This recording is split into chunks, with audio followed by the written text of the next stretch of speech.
Assalamualaikum warahmatullahi wabarakatuh. Alhamdulillah alladzi bi ni'matihi tatimmu shalihat.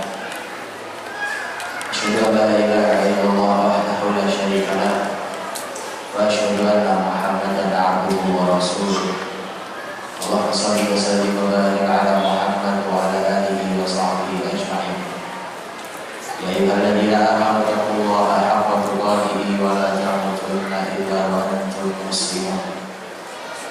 Rabbana hab lana min azwajina wa dhurriyyatina qurrata a'yun waj'alna lil muttaqina imama. Allahumma ij'alna muqimis shalah wa min dhurriyyatina rabbana wa taqabbal du'a. Amma ba'd. Mu'minin mu'minat wal mu'minin hafizahumullah. Dirahmati Allah Subhanahu wa taala. Alhamdulillah segala puji bagi Allah atas seluruh nikmat yang dengan nikmatnya maka sempurnalah semua kebaikan hingga kita dipertemukan Allah Subhanahu wa taala dalam nikmat yang paling besar, itu kenikmatan berada di sisinya seperti karena Allah yang dapat kemuliaan surganya.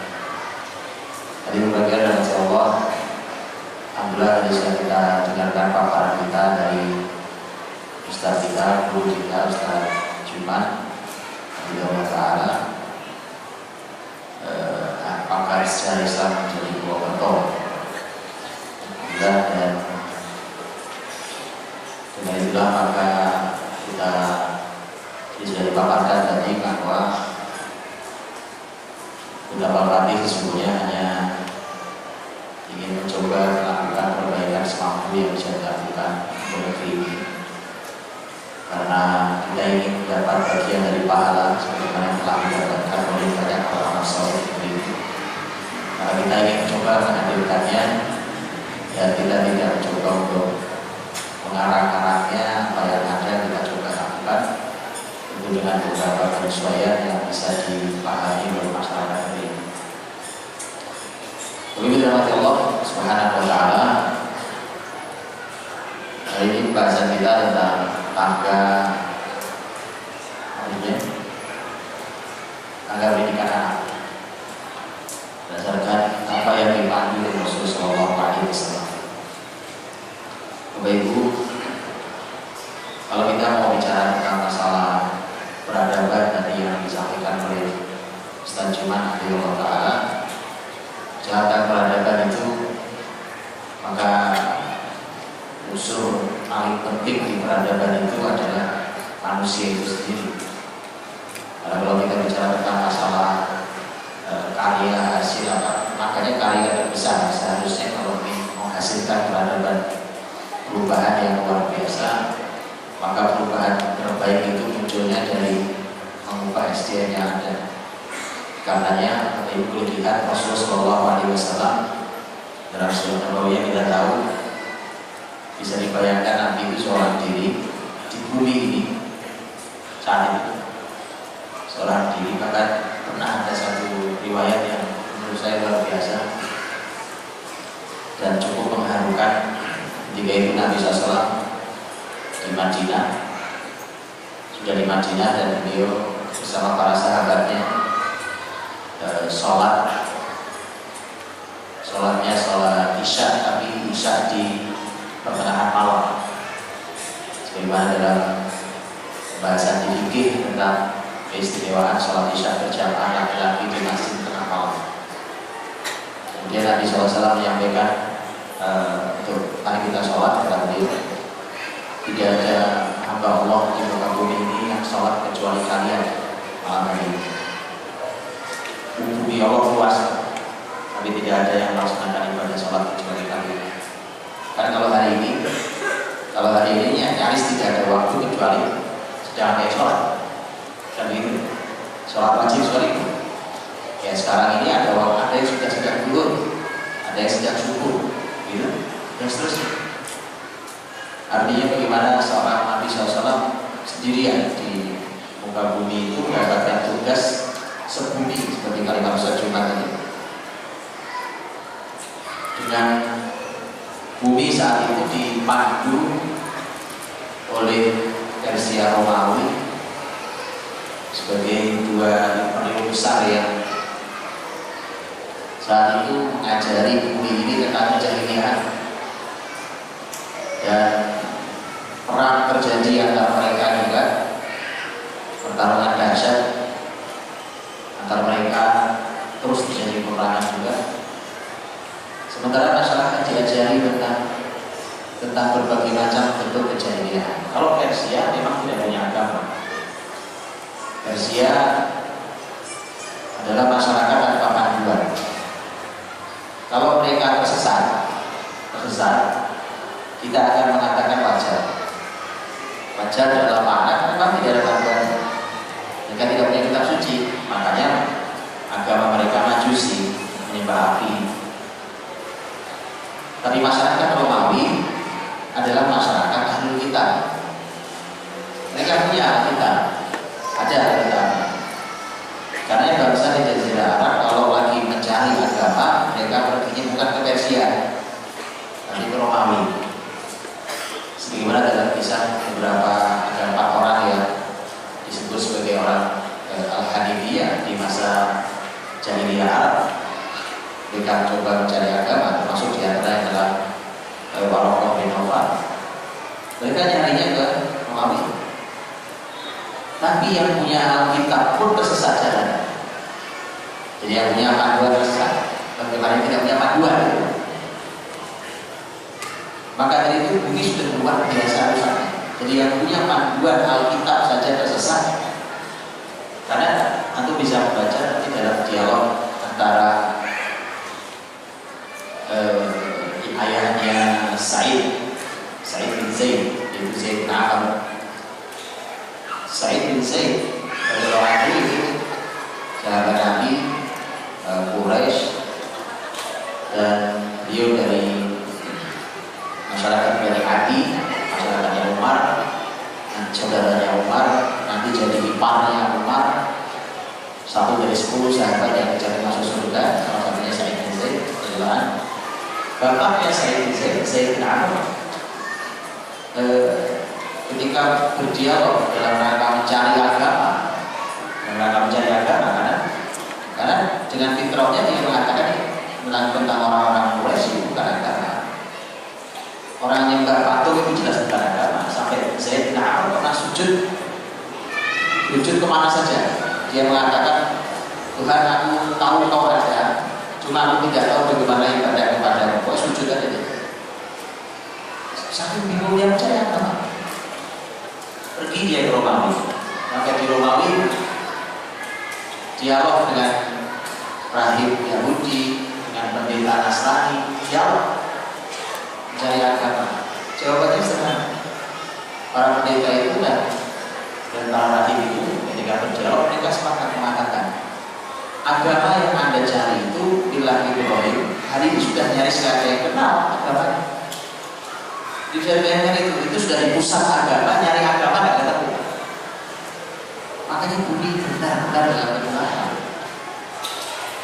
Zaman serusak itu Nabi diutus Allah sendirian. Jadi gak diutus langsung saat Nabi kemudian langsung masuk Islam satu kampung, gak begitu. Sendirian. Apa yang harus dilakukan oleh orang sendirian? Gak bisa, sendirian juga. Sendirian itu sunatullahnya tidak bisa berbuat banyak. Nah, mungkin sendirian itu nggak bisa apa-apa. Makanya kalau ada orang yang besar sendirian itu nggak mungkin bisa. Sunatullahnya tidak ada itu. Karena Rasul yang paling hebat saja, Rasul Muhammad SAW itu dalam banyak ayat disebutkan bahwa Nabi harus bersama sahabatnya. Ada ma'iyah, Muhammadur Rasulullah waladina ma'ahu. Ada ma'iyah, ma'ahu. Fastaqim kama umirta wa man taba ma'aka. Ma'iyah itu bersama dengan sahabatnya. Tapi masalahnya nanti tidak langsung dikasih Allah diutus kemudian langsung sekian banyak Quraisy masuk Islam, itu gampang boleh. Tidak sendiri. Apa yang dilakukan Nabi SAW? Itu dibahas bersama. Apa yang dilakukan oleh Nabi SAW? Karena PR-nya banyak, jahiliyah semua jahiliyah. Jadi seperti kayak kurang lebih kayak kita membahas hari ini. Waktu ngomongin politik jahiliyah, ngomongin ekonomi jahiliyah, bicara tentang hiburan jahiliyah, bicara media jahiliyah, bicara budaya jahiliyah, bicara ibadah jahiliyah, bicara akidah jahiliyah. Terus dari mana mulainya Ustaz? Yang jelas di depan mata ini pembahasan Bapak Ibu, pembahasan tentang Islam ini semua kita juga sepakat bahwa yang pertama dan utama yang harus dibenahi akidahnya. Di depan mata Nabi sekeliling Ka'bah saja 360 patung dengan Tuhannya orang-orang Arab. 360 patung, terbayang di mana naruhnya 360 patung itu. Sementara Nabi memilih tempat itu untuk sholat. Di depan mata itu kemusyrikan jelas, kemusyrikan nyata. Ada yang sujud di depan patungnya, ada yang minta-minta, ada yang lagi ngelus-ngelus patungnya, ada yang patung. Jelas-jelas kemusyrikan sebesar itu. Dan ternyata, tapi anehnya adalah ayat yang pertama Allah turunkan tidak langsung bicara tentang hancurkan patung itu, perbaiki akidah. Bukan itu yang pertama disampaikan Allah. Apa masalah besar akidah kan? Akidah. Tapi muncul pertama apa ayatnya? Iqra bismi rabbik. Iqra bismi rabbik. Bacalah dengan nama Rabb. Masalah terbesarnya mana? Masalah terbesar tadi Pak. Akidah rusak, akhlak rusak, ekonomi rusak itu. Apa yang muncul pertama? Iqra bismi rabbik. Bahkan tidak langsung bicara perbaiki akhlak, perbaiki akidah, perbaiki akidah masyarakat, sucikan dari kemusyrikan. Bukan itu. Bahkan bukan itu yang muncul. Tidakkah ini jadi renungan buat kita? Muncul pertama adalah Iqra bismi rabbik. Baca dengan Allah. Dan ini selalu menjadi masalah besar. Ketika Iqra itu tidak jalan di kita. Budaya baca itu Pak, kalau tidak jalan di kita, di anak kita, ya sudah, umat ini tidak akan berubah banyak. Umat ini tidak akan berubah banyak selama ayat ini tidak dimulai. Saya langsung akidah aja nggak bisa, nggak akan bisa. Coba ini ya, pasti akan tumbuh semangat membaca, mencari ilmu. Membaca itu kan merupakan perwakilan ilmu. Bismi rabbik, dengan nama Rabbmu, penuh keikhlasannya pada Allah, hanya berharap mencari ilmu Allah dan seterusnya. Dengan ilmu baru kemudian akan berubah perlahan, tapi pasti di semua ini, semua kejahilian itu akan mulai pergi, akan mulai tersingkap pelan tapi pasti. Cahaya Allah akan hadir dan meningkat kegelapan. Maka Iqra itu membaca, dan ini langsung sederhana sekali membaca. Sekali lagi bahwa kita, anak-anak kita, rumah kita, pendidikan kita, ini poin Iqra ini paling penting kan? Jadi kalau ada generasi atau rumah tangga tidak senang dengan buku, tidak bisa berharap banyak dari rumah tangga itu. Kita tidak bisa berharap banyak. Itulah. Ada sebuah sekolah, lembaga pendidikan, masyarakat tidak gemar membaca buku, tidak banyak bisa diharapkan. Tidak bisa diharapkan. Anak muda di kampus ya, tidak senang baca buku, tidak banyak bisa diharapkan dari anak muda.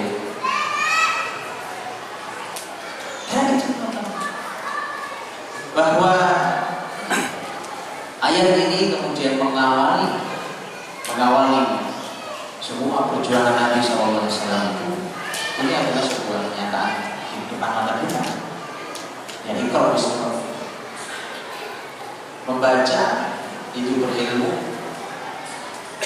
dan inilah yang dilakukan Rasul SAW kepada para sahabatnya.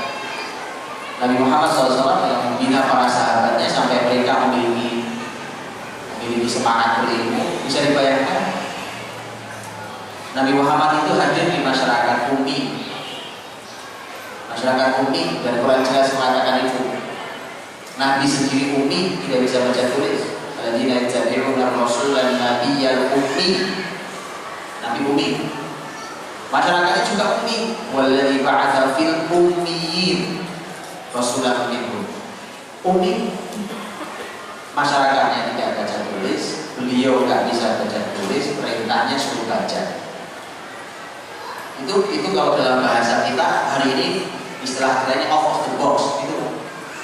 Bahasa kerennya begitu. Dia melawan arus orang biasa aja, nggak bisa, orang turis nggak bisa baca biasa aja, yang penting kaya, duit banyak, nggak bisa baca aja kaya. Apa yang sibuk-sibuk belajar? Ternyata peradaban Islam muncul dari situ mulai. Hanya karena Nabi Muhammad tidak bisa baca tulis memang, karena tidak boleh bisa baca tulis, maka khusus beliau tidak boleh bisa baca tulis. Karena akan hilang kalimat Nabi al-Ummi yang tercatat dalam alladzina yattabi'una ar-rasulan nabiyyal ummi alladzi yajidunahu maktuban 'indahum fit Taurat wal Injil. Karena tercatat di Taurat dan Injil firman ummi. Kalau beliau tidak bisa, kalau beliau jadi bisa baca tulis, berarti bukan beliau Nabi. Makanya karena sudah tercatat di Taurat dan Injil. Nabi Muhammad orang cerdas, simpel kalau mau belajar bahasa tulis. Tapi umatnya harus bisa baca tulis. Makanya kalau itu perhatikan ketika Nabi dapat tawaran perang Badar, nah gitu. Begitu dapat tawaran perang Badar, perang besar pertama, Nabi punya tawaran. Yang tawaran itu adalah orang-orang Mekah, orang Quraisy banyak. Tawaran itu oleh Nabi ditawari, silahkan kalian membebaskan diri dengan syarat membayar. Kalau tidak ada uang yang digunakan untuk membayar, tidak ada harta, maka bayar dengan ilmu baca tulis. Ajarkan pada anak-anak kami di Madinah. Begitu pentingnya baca tulis. Begitu penting baca tulis. Kenapa? Kan di situ kan? Itu peradaban mulai dari situ. Mengubah Persia Romawi segede bumi yang rusaknya sudah massal itu. Ya tadi Nabi sampai katakan tidak ada malam ini orang sholat dari Allah semoga bumi kecuali kalian. Beberapa orang cuma sahabat Nabi di Madinah. Segitunya tugas besar Nabi SAW. Ternyata Nabi SAW, beliau disitulah mulai, sebelum ayat mulai. Nabi punya peduli pada anak-anaknya, karena anak generasi pelanjut beliau. Sampai beliau meminta agar ajari anak-anak ini baca tulis. Kalau yang punya uang, yang tertawar, ajari mereka baca tulis. Satu guru, satu orang tawanan, satu orang tawanan itu mengajari. Ada 2 riwayat, ada yang mengatakan 10, ada yang mengatakan 12. Ngajari jumlah satu kelas 12, ada yang mengatakan 10. Itu diajarkan. Kalau sudah bisa baca tulis, bebas dia suruh pulang tawanannya bebas. Bisa bayangkan itu. Nah, sesuai dengan Allah. Jadi kalau mau mengubah sebuah zaman dengan perubahan yang sangat mendasar, fondasional, mendasar sekali, maka yang harus dilakukan adalah mengubah generasinya. Mengubah generasinya. Itu mau mengubah. Karena begitu Nabi punya generasi di Mekah, Nabi pindah ke Madinah, baru Nabi punya pasar. Ya, sistem pasar, sistem ekonomi, Nabi punya sistem ekonomi. Kalau SDM belum diubah, tidak ada upaya perubahan pada SDM. Bahkan sudah disiapkan pasar wadah pasar Islami gitu. Sudah nanti juga orang melencet lagi, melencet. Karena memang tidak berubah SDM. Apalagi dia menjalankan syariat Islam dengan image lama, ada repot lagi. Pengusahanya semangatnya syariat Islam, tapi image lama. Repot. Karenanya harus diubah itu bukan bantu dari yang ada itu diubah, kemudian apalagi generasi selanjutnya dari mulai anak-anak yang masih kecil-kecil begitu punya kepedulian yang sangat tinggi terhadap mereka tentang pendidikan. Maksudnya dalam Allah Subhanahu wa Ta'ala, dan pendidikan yang paling berhasil adalah pendidikan Rasul. Pendidikan Rasul. Karena pendidikan Rasul itu para sahabat itu bertemu dengan Rasul. Gak usah lama-lama ketemu Nabi, gak lama tapi jadi orang besar. Cukup itu ketika ketemu dengan Rasul, lingkungan Madinah. Anas bin Malik ketemu Nabi, belajar sama Nabi cuma 10 tahun. 10 tahun aja. Anas umurnya 10 tahun. Pertama bertemu Nabi tahun 1 Hijriah, Nabi hijrah ke Madinah. Dan Nabi wafat setelah 10 tahun di Madinah. Dia belajar sama Nabi cuma 10 tahun. Rasul wafat umurnya Anas 20 tahun. Sahabat Umar itu jatuh di Pransa di kekhilafan. Abdullah bin Abbas itu ketemu Nabi, intensif ketemu Nabi tahun 7 Hijriah. Rasul wafat tahun 11. Artinya Abdullah bin Abbas puncaknya ilmu terbaik di ilmu Al-Quran, kunjungan Al-Quran, habr hadhihi ummah. Itu ketemu Nabi paling hanya 4 tahun. Sekolahnya gak lama-lama. Sekolah lama itu kan kita. Sekolahnya kelamaan, pinter enggak, sekolah enggak. Itu masalah sih. Seharusnya kita mulai sekolah, bukan malah ditambahi panjang, bukan. Oke, ini kurang panjang, bukan masalah kurang panjang, kepanjangan. Kita di sekolah memang kepanjangan. Untuk itu, apakah harusnya betapa efektifnya Nabi SAW? Karena nanti, bagaimana siapa yang nanti memimpin bumi? Anas bin Malik pindah ke Basra. Abdullah bin Abbas jadi pemimpin besar. Sempat menjadi pemimpin besar juga di Irak. Dia jadi staf ahli paling penting di masa Khalifah Umar bin Khattab radhiyallahu anhu. Orang penting yang mereka itu. Mereka itu orang penting yang belajar Nabi cuma sekian lama terus. Nah, ini masalah kita. Begitu seterusnya. Pada ada generasi Nabi yang adalah generasi yang awal. Generasi yang awal. Pokoknya kalau sahabat belajar kasih di orang awal. Kalau itu usaha Nabi cukup lama, tapi kan sudah berusia. Karena Abu Bakar hanya kurang lebih 3 tahun lebih muda dari Nabi SAW. Nabi hampir 3 tahun lebih muda, makanya Abu Bakar wafat dengan usia yang sama dengan usia Nabi. Karena Abu Bakar memimpin hanya kurang lebih 3 tahun setelah Rasulullah SAW. Dan ini benar Allah. Karena pendidikan Nabi hasilnya adalah pendidikan yang terbaik.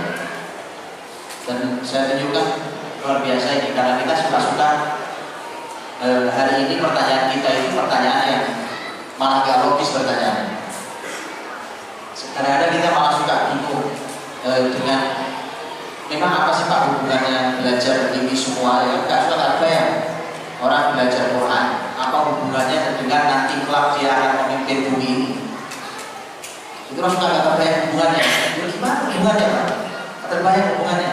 Bumi ini permasalahannya besar. Dunia pertanian punya masalah, dunia teknologi punya masalah, peternakan punya masalah, tanah ini punya masalah, apa punya masalah, semesta ini masalah. Quran bisa melakukan apa? Dan itu. Karena kita tak bayang. Karena kalau kita perlakuan Quran dengan perlakuan yang sangat sempit, yang sangat sempit, kita hafal kemudian selesai. Habis itu nggak tahu mau kemana.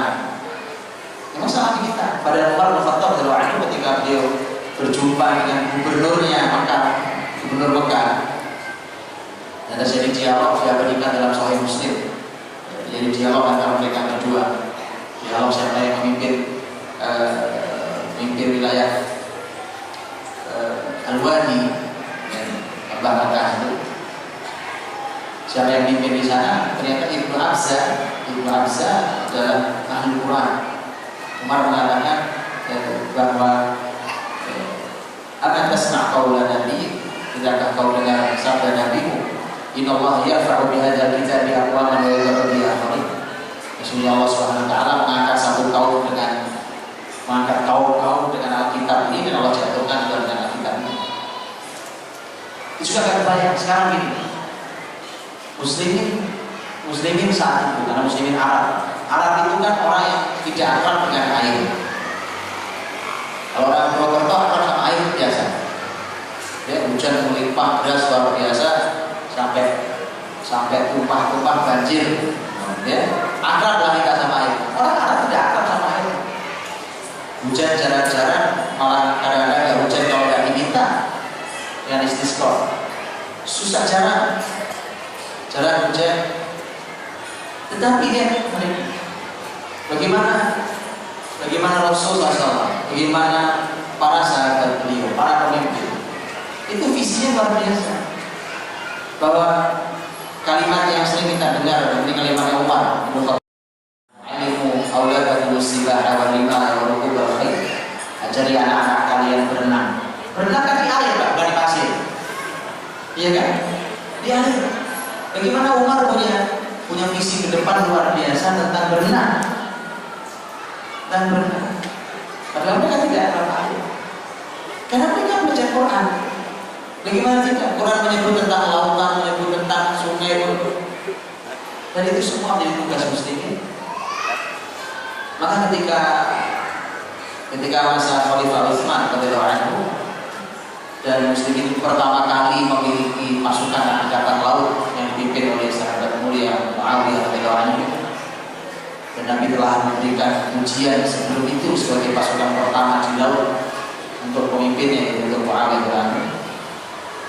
Itu Muawiyah Quraisy juga, Utsman juga Quraisy, masuk pertama ke lautan, angkatan laut dipimpin oleh beliau.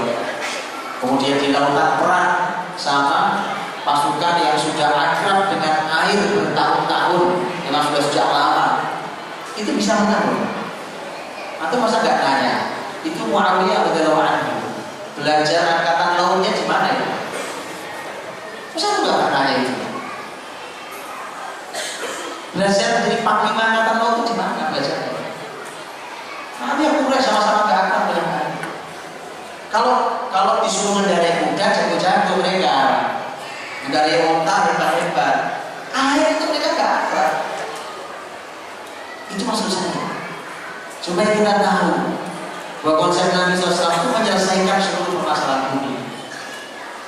Atau lihat, Persia melalui seluas itu wilayahnya. Di Khalifah zaman Umar ditutup Persia dan sebagian Romawi Timur, jadi di sana ditutup. Itu kan bukan sekedar nutup kemudian ditinggal. Kalau nutup ditinggal mah enak. Ya, curi selesai tinggal, itu bukan muslimin. Kalau itu muslimin itu tugasnya begitu masuk memakmurkan negeri itu. Coba lihat, itu yang mengurus manajemennya juga sahabat, Pak. Wilayah seluas itu manajerialnya diurusi oleh sahabat. Coba aku nanya, itu sahabat belajar manajemen di kampus mana? Bayangkan, kurikulumnya apa? Mari kita pikirkan dulu. Yang diurusi bukan manajemen perusahaan, loh. Perusahaan itu kecil banget. Persia Romawi segede-gede itu, seluas-luas itu belajar sahabat.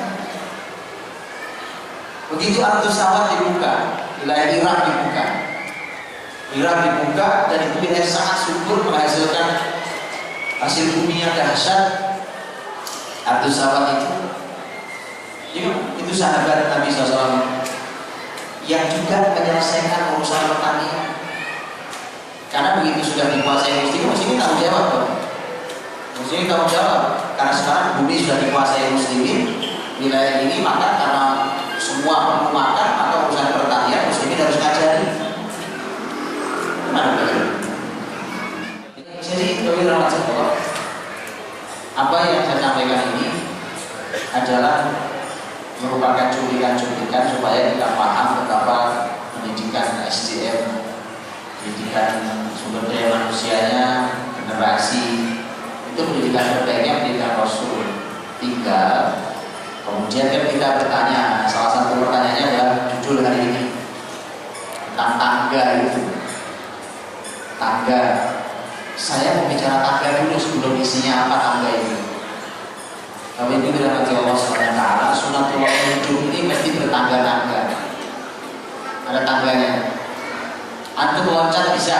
Kita kan suka terlalu senang dengan kata akselerasi. Kita berakselerasi. Kalimat itu gak terlalu menarik Pak buat saya.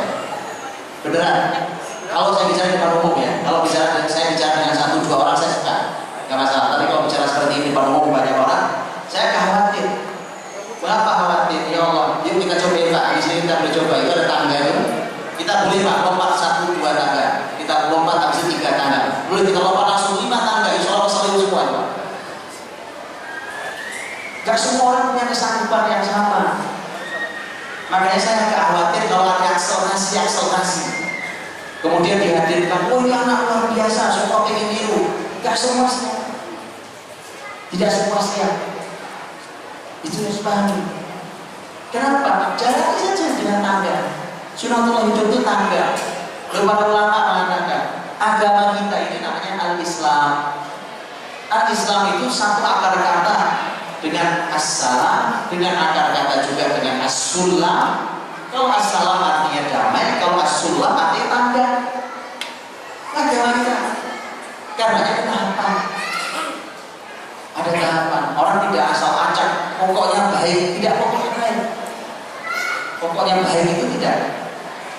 Dia ada tangga, harus dipahami apa dulu, baru apa, selanjutnya apa. Kita tangga. Kalau acak saja, masalah ini kan baik Pak. Ya. Saya suka berikan contoh sederhana. Kalau ibu-ibu masak kue, ibu-ibu bikin kausan kue, ya, masak nasi goreng, bapak ibu goreng nasi goreng, ya kan? Atau bikin kue atau apa makanan apa, itu kan ada urutannya Pak. Betul kan? Ini apa tuh penggorengan, wajannya penggorengan, memasukkan ke penggorengan itu ada urutannya. Betul ya? Itu sudah kita ambil. Yang masuk pertama apa? Ini mau nasi goreng, kita nasi goreng. Saya nggak tahu cara masuk nasi goreng. Yang masuk pertama apa? Minyak. Sudah, minyak belakangin aja Pak. Masukin aja langsung nasinya. Gimana? Sepakat? Kira-kira jadi apa? Itu. Padahal nasi baik, minyak baik, bawang baik, itu kan sama. Jadi nggak bisa kita cuma bilang ini kan baik Pak. Iya Mas, tapi belum waktunya. Itu. Nanti matang enggak, gosong ya. Akhirnya nggak bisa dimakan. Makanya generasi Pak, generasi gosong. Karena masalah tangga. Urutan ini harus diperhatikan. Jadi sekali lagi semangat, kan memang kita syukuri bahwa kita punya semangat baik karena masih ada orang-orang yang memang nggak punya semangat baik.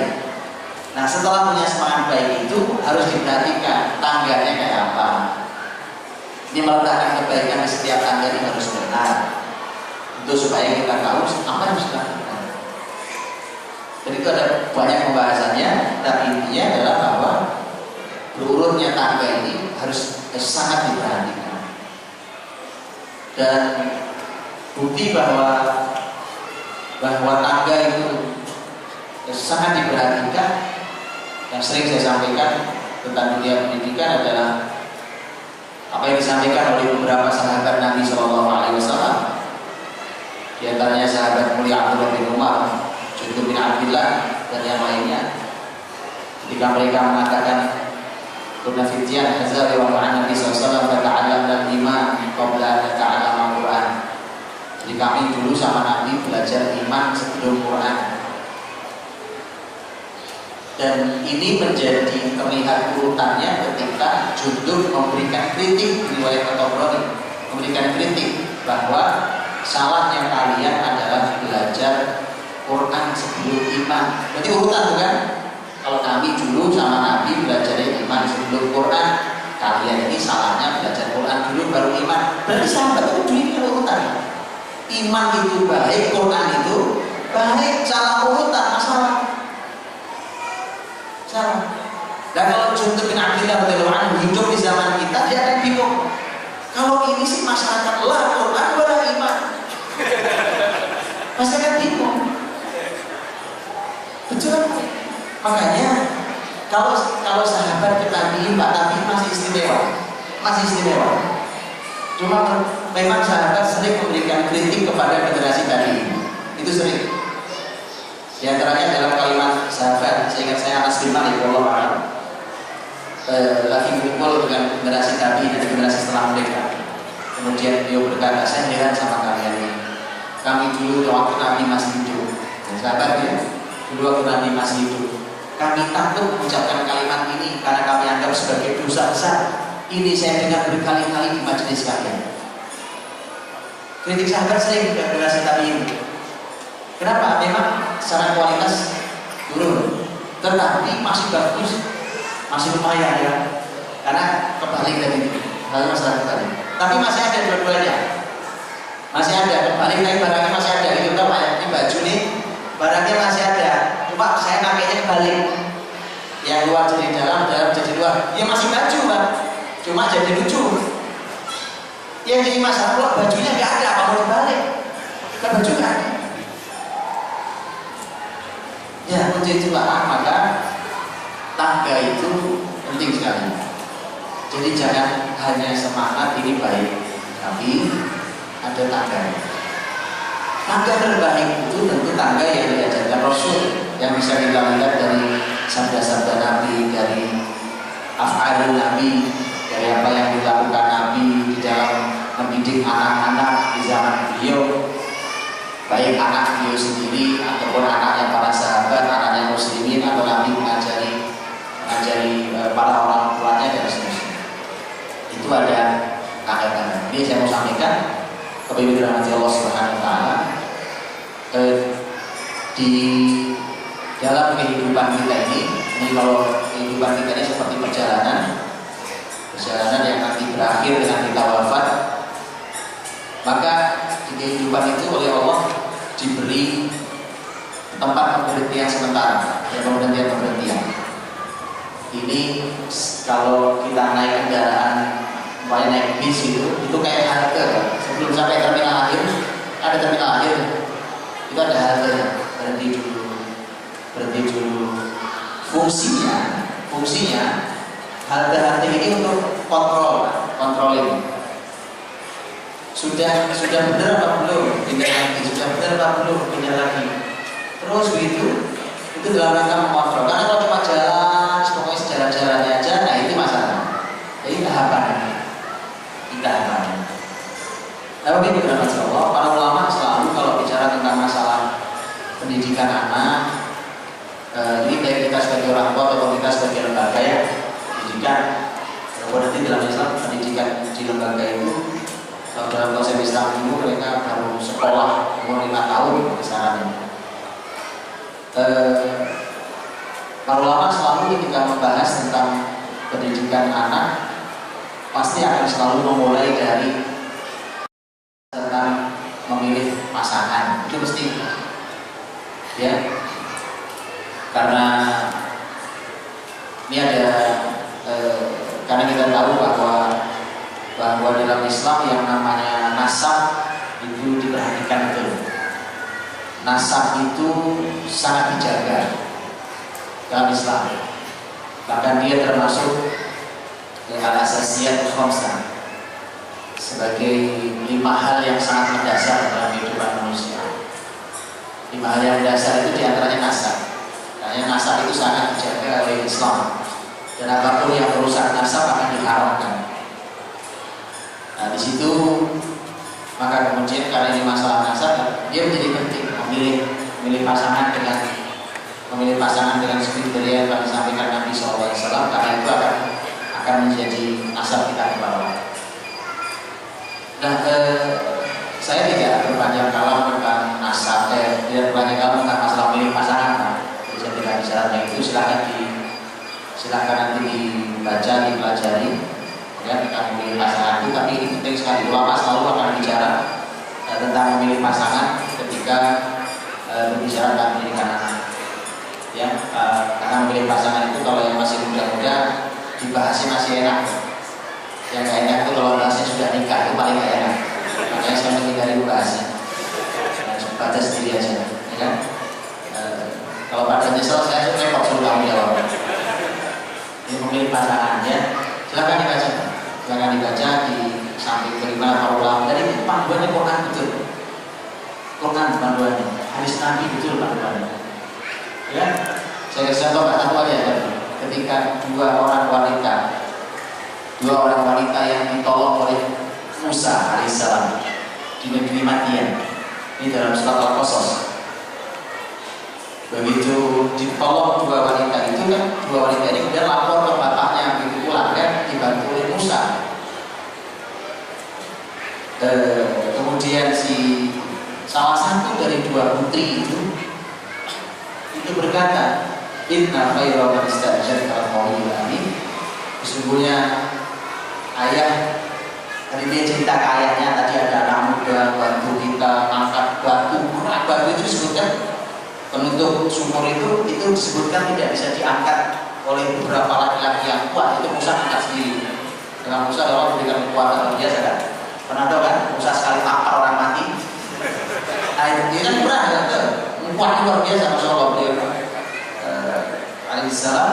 Jadi kemudian dia katakan, si salah satu putri mengatakan karena ayahnya maka sudah sebelum kesini saya akan berikan balasan kebaikan. Maka mereka mengatakan bahwa sesungguhnya yang akan ayah sewa tenaganya. Nah, sebab itu bisa disewa tenaganya karena ini keluarga punya kambing tapi sang bapak sudah tua terpaksa anak perempuan harus gembala kambing. Padahal penggembala kambing itu kerjaan laki-laki. Ya, dan makanya mereka kalau lagi ngambil air berdesakan dengan laki-laki nggak mau karena wanita soleh, ya, wanita solehah sehingga tidak mau berdesakan laki-laki. Sehingga mereka pulang selalu terlambat karena memang menunggu laki-laki dulu baru mereka sisanya. Itu kalau bagian ya sisanya. Maka kalimat luar biasa. Sesungguhnya yang akan ayah sewa laki-laki ini adalah al-qawi al-amin. Orang yang kuat itu sudah terbukti tadi. Kuat sekali fisiknya, al-amin. Orangnya amanah. Ya kan? Al-qawi al-amin. Ya betul. Akhirnya apa yang terjadi? Nabi Musa dinikahkan bukan? Dinikahkan dengan salah satu dari dua wanita itu. Menurut para ulama bahwa yang wanita tadi kan dua wanitanya. Yang dinikahkan ke Musa adalah yang berkata itu. Yang berkata tadi tentang bahwa Musa ini orangnya al-qawi al-amin. Itu milih mantu, milih pasangan, ya kan jelas. Dan Masya Allah, jadi Quran saja bicara tentang itu kan. Karena ayahnya kemudian menawarkan, saya nikahkan kamu dengan putri saya. Itu dia aja memilih pasangan sekarang dipelajari. Quran bicara memilih pasangan. Itu termasuk cara nyari mantu, ya. Cara nyari mantu gitu. Kalau yang sudah berusia, caranya bicara dengan cara nyari mantu. Kalau mau dipadukan gampang, karena di ruangan ini ada yang sudah berusia, di ruangan ini ada yang masih muda. Nah sudah jelas, sudah clear ya. Masya Allah, pertemuannya di rumah Allah yang mulia. Jadi Masya Allah pertemuan yang mulia. Ya, kalau nyari mantu tinggal lirik kanan kiri aja kan. Kanan kiri, salami langsung. Tanya rumahnya di mana ya. Suruh tanggung jawab. Baik. Silakan dipelajari kalau ini ya. Karena ulama sekali lagi membahas itu penting kan, penting sekali. Ini sekali. Itulah maka itu menjadi tangga pembahasan sebenarnya pertama. Kemudian di urutan tangga berikutnya kalau sudah menikah itu akan hamil. Hamil juga demikian. Ya, hamil itu Quran saja peduli pembahasannya. Itu menunjukkan bahwa masalah hamil masalah besar dalam Islam. Besar, luar biasa. Kalau mau bukti besarnya sederhana, cukup dengan surat Al-Ahqaf ayat 15.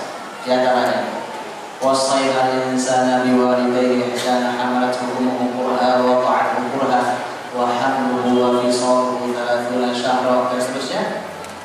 Ayat tentang birrul walidain, bahwa perintah kita untuk berbakti pada kedua orang tua, kami perintahkan kepada manusia untuk berbuat baik pada kedua orang tuanya. Karena orang tuanya hamil susah payah, karena ibunya hamil susah payah, lahir susah payah. Ya, kemudian Allah berfirman, nyebut hamil lagi, dan ibunya hamil sampai menyapit susuan 30 bulan lamanya. Jadi hamil disebut ulang-ulang. Bisa ayat ini saja. Itu pentingnya tema hamil. Di Quran Allah juga memberikan potret wanita yang hamil dengan semua pelajarannya. Dia jadi ibu yang sedang hamil, kalau bapak suaminya dan ibu belajar. Judulnya hamil dalam Quran. Ya, nanti sebelum kita merambah ke hadis Nabi SAW, tanyakan kepada para ulama. Jangan cuma tanya ke dokter. Ke dokter itu salah satu tempat kita bertanya gitu. Ya, untuk urusan kesehatan, dokter, bidan, nah, mereka paham. Ya paham. Nah, makanya pelajari itu. Karena ada panduan tentang masalah hamil. Di Quran ada hamilnya istrinya Imran dalam surat Al-Imran. Dan mulai 35 ayat Al-Imran, bagaimana Rabbi ibni nadar berkata fi batni muharraman fataqabbal bicara tentang hamil lagi, ibunya hamil dipotret, anaknya hamil di Quran juga dipotret, yaitu Maryam. Maryam hamil dipotret dalam Quran, dalam satu surat sendiri, surat Maryam. Buat profil kita di Maryam yang dan dengan dan seterusnya. Quran bicara tentang kehamilan, cukup panjang juga tentang masalah kehamilan.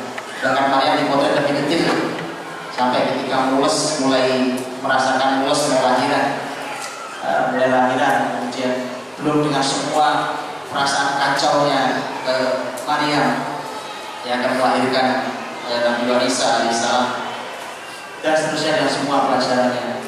Belum lagi nanti tentang memberitahuan kabar gembira tentang hamil istrinya Nabi Zakaria. Belum lagi hamil pemberitahuan tentang akan punya anak istrinya Nabi Ibrahim. Quran begitu luar biasa bicara itu.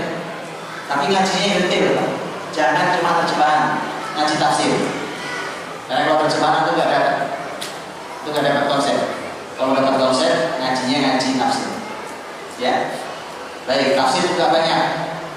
Silakan dicari tafsir yang banyak. Itu masalah hamil. Ya, jadi saya berikan satu contoh saja, satu contoh pembahasannya tentang masalah hamil. Ketika Allah Subhanahu wa Ta'ala umpamanya berfirman tentang tadi kalimatnya istrinya Imran, istri Imran disebutkan dalam tafsir namanya Hana, ibu Hana. Ibu Hana hamil, kemudian dia berkata, "Qalat imra'atu Imran rabbi inni nadartu laka ma fi batni muharraran fataqabbal minni." Ketika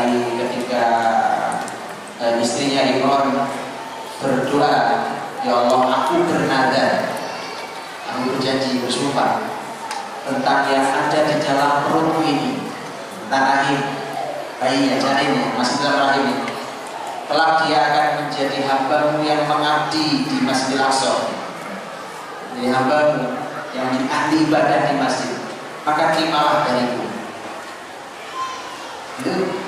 Itu pelajaran, salah satu pelajaran. Itu banyak sekali pelajarannya, tapi salah satunya itu bahwa ibu itu ketika hamil itu lisannya memang harus baik. Hati-hati, itu jaga lisan. Berapa bulan hamil? Aku 9 bulan lahir. Iya, 9 bulan lahir ya. 9 bulan berapa? Iya, nggak ada yang 2 tahun di sini. Orang-orang, ada beberapa orang dalam sejarah Islam itu hamilnya 2 tahun. Nah, benar? Ya, orang lahir dan telah menjadi orang-orang besar. Sebutnya 2 tahun. Ilmu kedokteran pasti bingung. Pasti bingung ya, nggak apa-apa. Namanya juga ilmu manusia itu ada batasnya. Ya, ada batasnya. Makanya saya suka beliau di dokter spesialis kandungan yang digelar langganan kami. Jadi kalau ini udah waktunya dilahirkan, saya bilang biarin aja, kalau saya dilahirkan, biarin aja, kalau saya dipaksa-paksa. Karena ujungnya mau jadi sesar kan, nggak usah. Kok gitu? Belum 2 tahun biarin aja. Biarin aja. Tapi ini serius, saya nggak beliau sebenarnya. Saya serius sekali. Kenapa? Ya, yang mengeluarkan. Ya, kadang-kadang kita ini lupa dengan ayat karena kita ini terlalu bersandar pada manusia. Ya, ilmu harus dipelajari, ilmu kesehatan segala macam. Masya Allah, teman-teman dokter yang ahli, teman-teman bidan yang ahli dalam hal ini, tanyakan ke mereka yang ahli. Tapi kita ini muslim ini punya panduan ayat juga. Karena itu panduan kehidupan. Allah yang mengeluarkan, "Wala akhrajakum min butuni ummahatikum." Jalan Allah yang mengeluarkan kalian dari perut ibu kalian. Jadi dia Allah yang mengeluarkan itu. Gak usah antum sok tahu pada waris di sini black perut orang. Itu lakukan ketika sangat terpaksa. Ya, silakan, ada hukum darurat dalam Islam juga ada. Begitu loh. Ini bagian dari konsep Quran. Saya pernah diskusi dengan dokter spesialis bedah dokter spesialis kandungan objin. Beliau ketua perkumpulannya, ketua perkumpulan dokter objin. Saya sempat tanya waktu itu, tapi sudah lama ya. Saya nggak tahu perkembangan terbarunya. Saya bilang, "Dok, data yang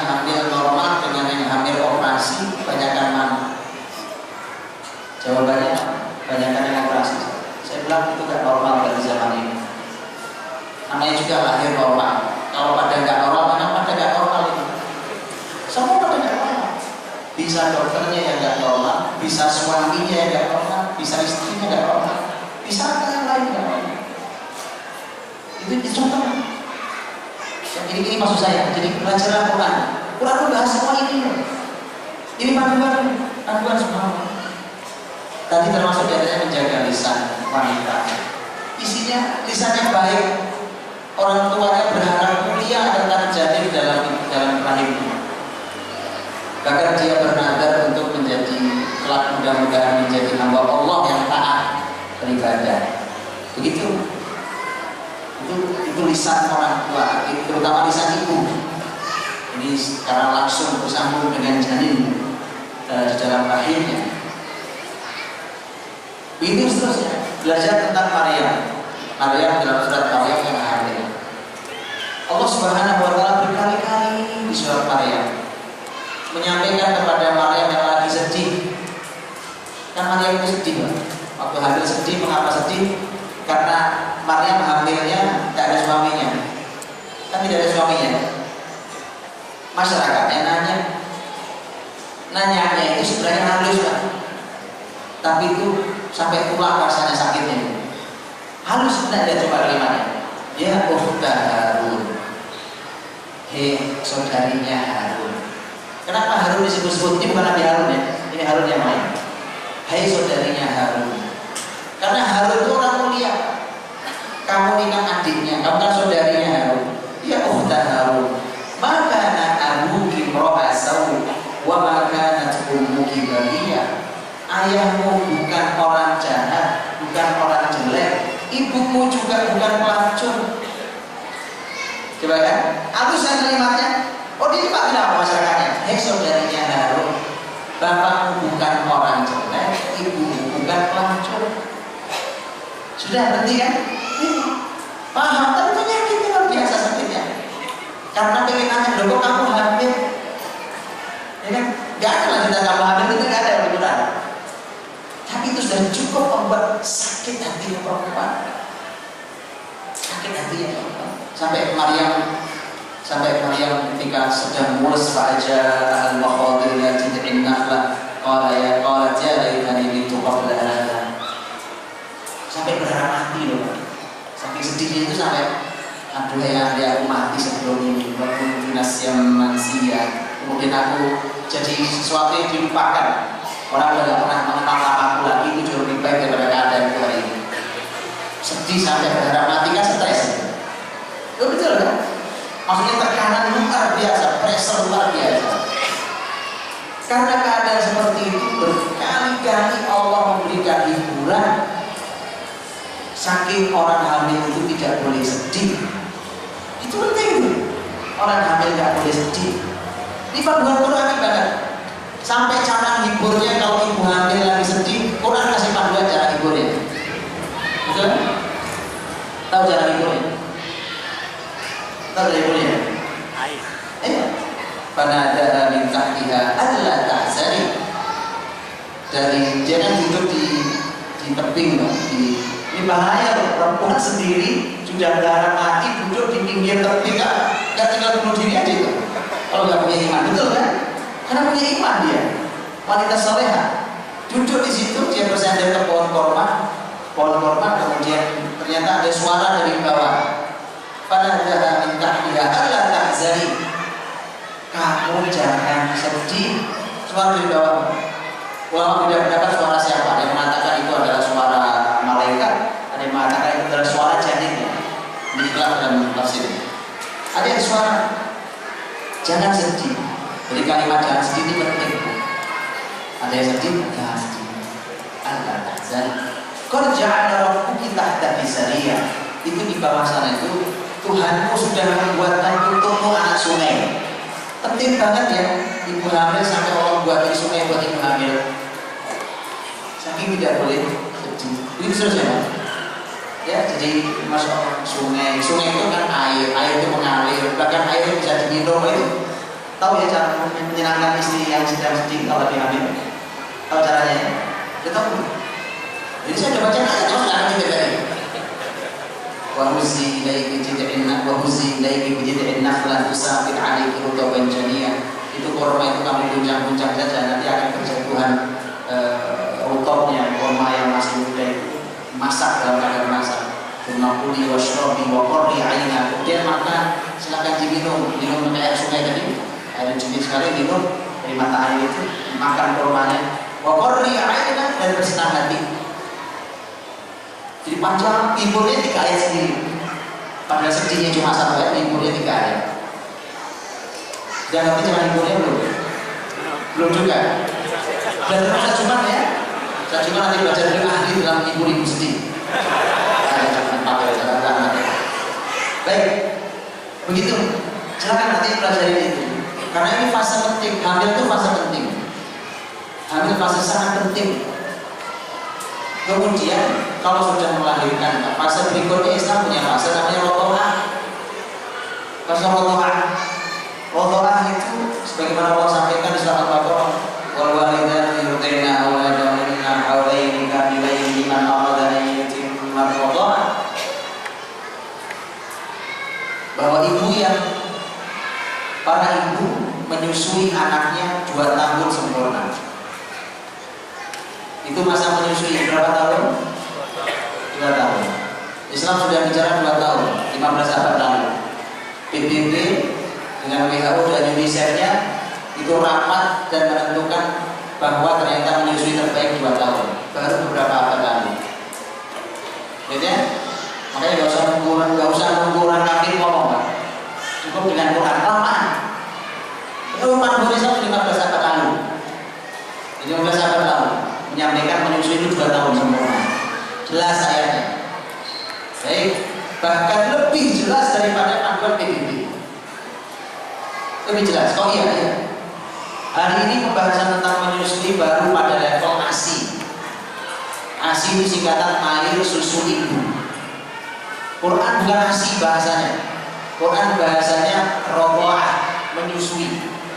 Yurdi'na, menyusui, aktivitas menyusui. Yurdi'na itu fi'il mudhari'.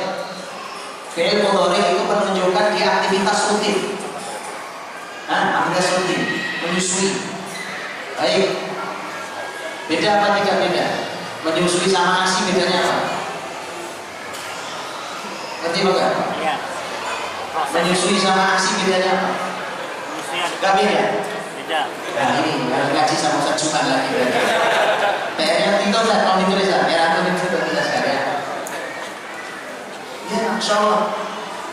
Jadi beda. Ya beda kan? Beda. ASI itu bisa diperas taruh kulkas. Nanti ibunya pergi nelpon, Mbak ini tolong dihangatin, kasih ke Dede. Kalau yurdi'na itu aktivitas anaknya di bangku disusui sini. Ada interaksi sekian lama di bangku, nanti sekian jam lagi di bangku lagi, disusui lagi. Ada interaksi yurdi'na fil mudhari itu berlanjut terus sampai 2 tahun. Beda detilan Quran daripada PBB. Ini baru satu, belum yang lainnya. Detailnya lagi-lagi saya cerita ya. Saya cuma ngisi pergi kan ya, ambil lagi. Baik. Yurdi'na auladahunna haulaini kamilaini sempurna. Liman arada an yutimma ar-radha'ah. Ini aja menarik Pak, lihat. Kan kalau menyusui itu tugas ibu. Ayat ini saja panduannya menarik ya. Kalau menyusui pasti tugas ibu, karena ibu yang punya air susunya. Kemudian ternyata begitu ayat bicara para ibu menyusui anak-anaknya 2 tahun sempurna, berhenti titik di situ atau kasih koma di situ, kata setelahnya berubah. Liman arada ayyutim ar-radha'ah. Yang menyusui kan ibu-ibu, tapi begitu bagi siapapun yang ingin menyempurnakan susuan. Ternyata yang ingin itu domirnya kata gantinya huwa. Padahal sebelumnya kata gantinya hunna, mereka wanita. Kalau huwa dia laki-laki. Ada pelajaran kan? Apa pelajarannya? Apa pelajarannya? Ya, bahwa di mana ini pertanyaan berikutnya. Kalau tugas ibu selama 2 tahun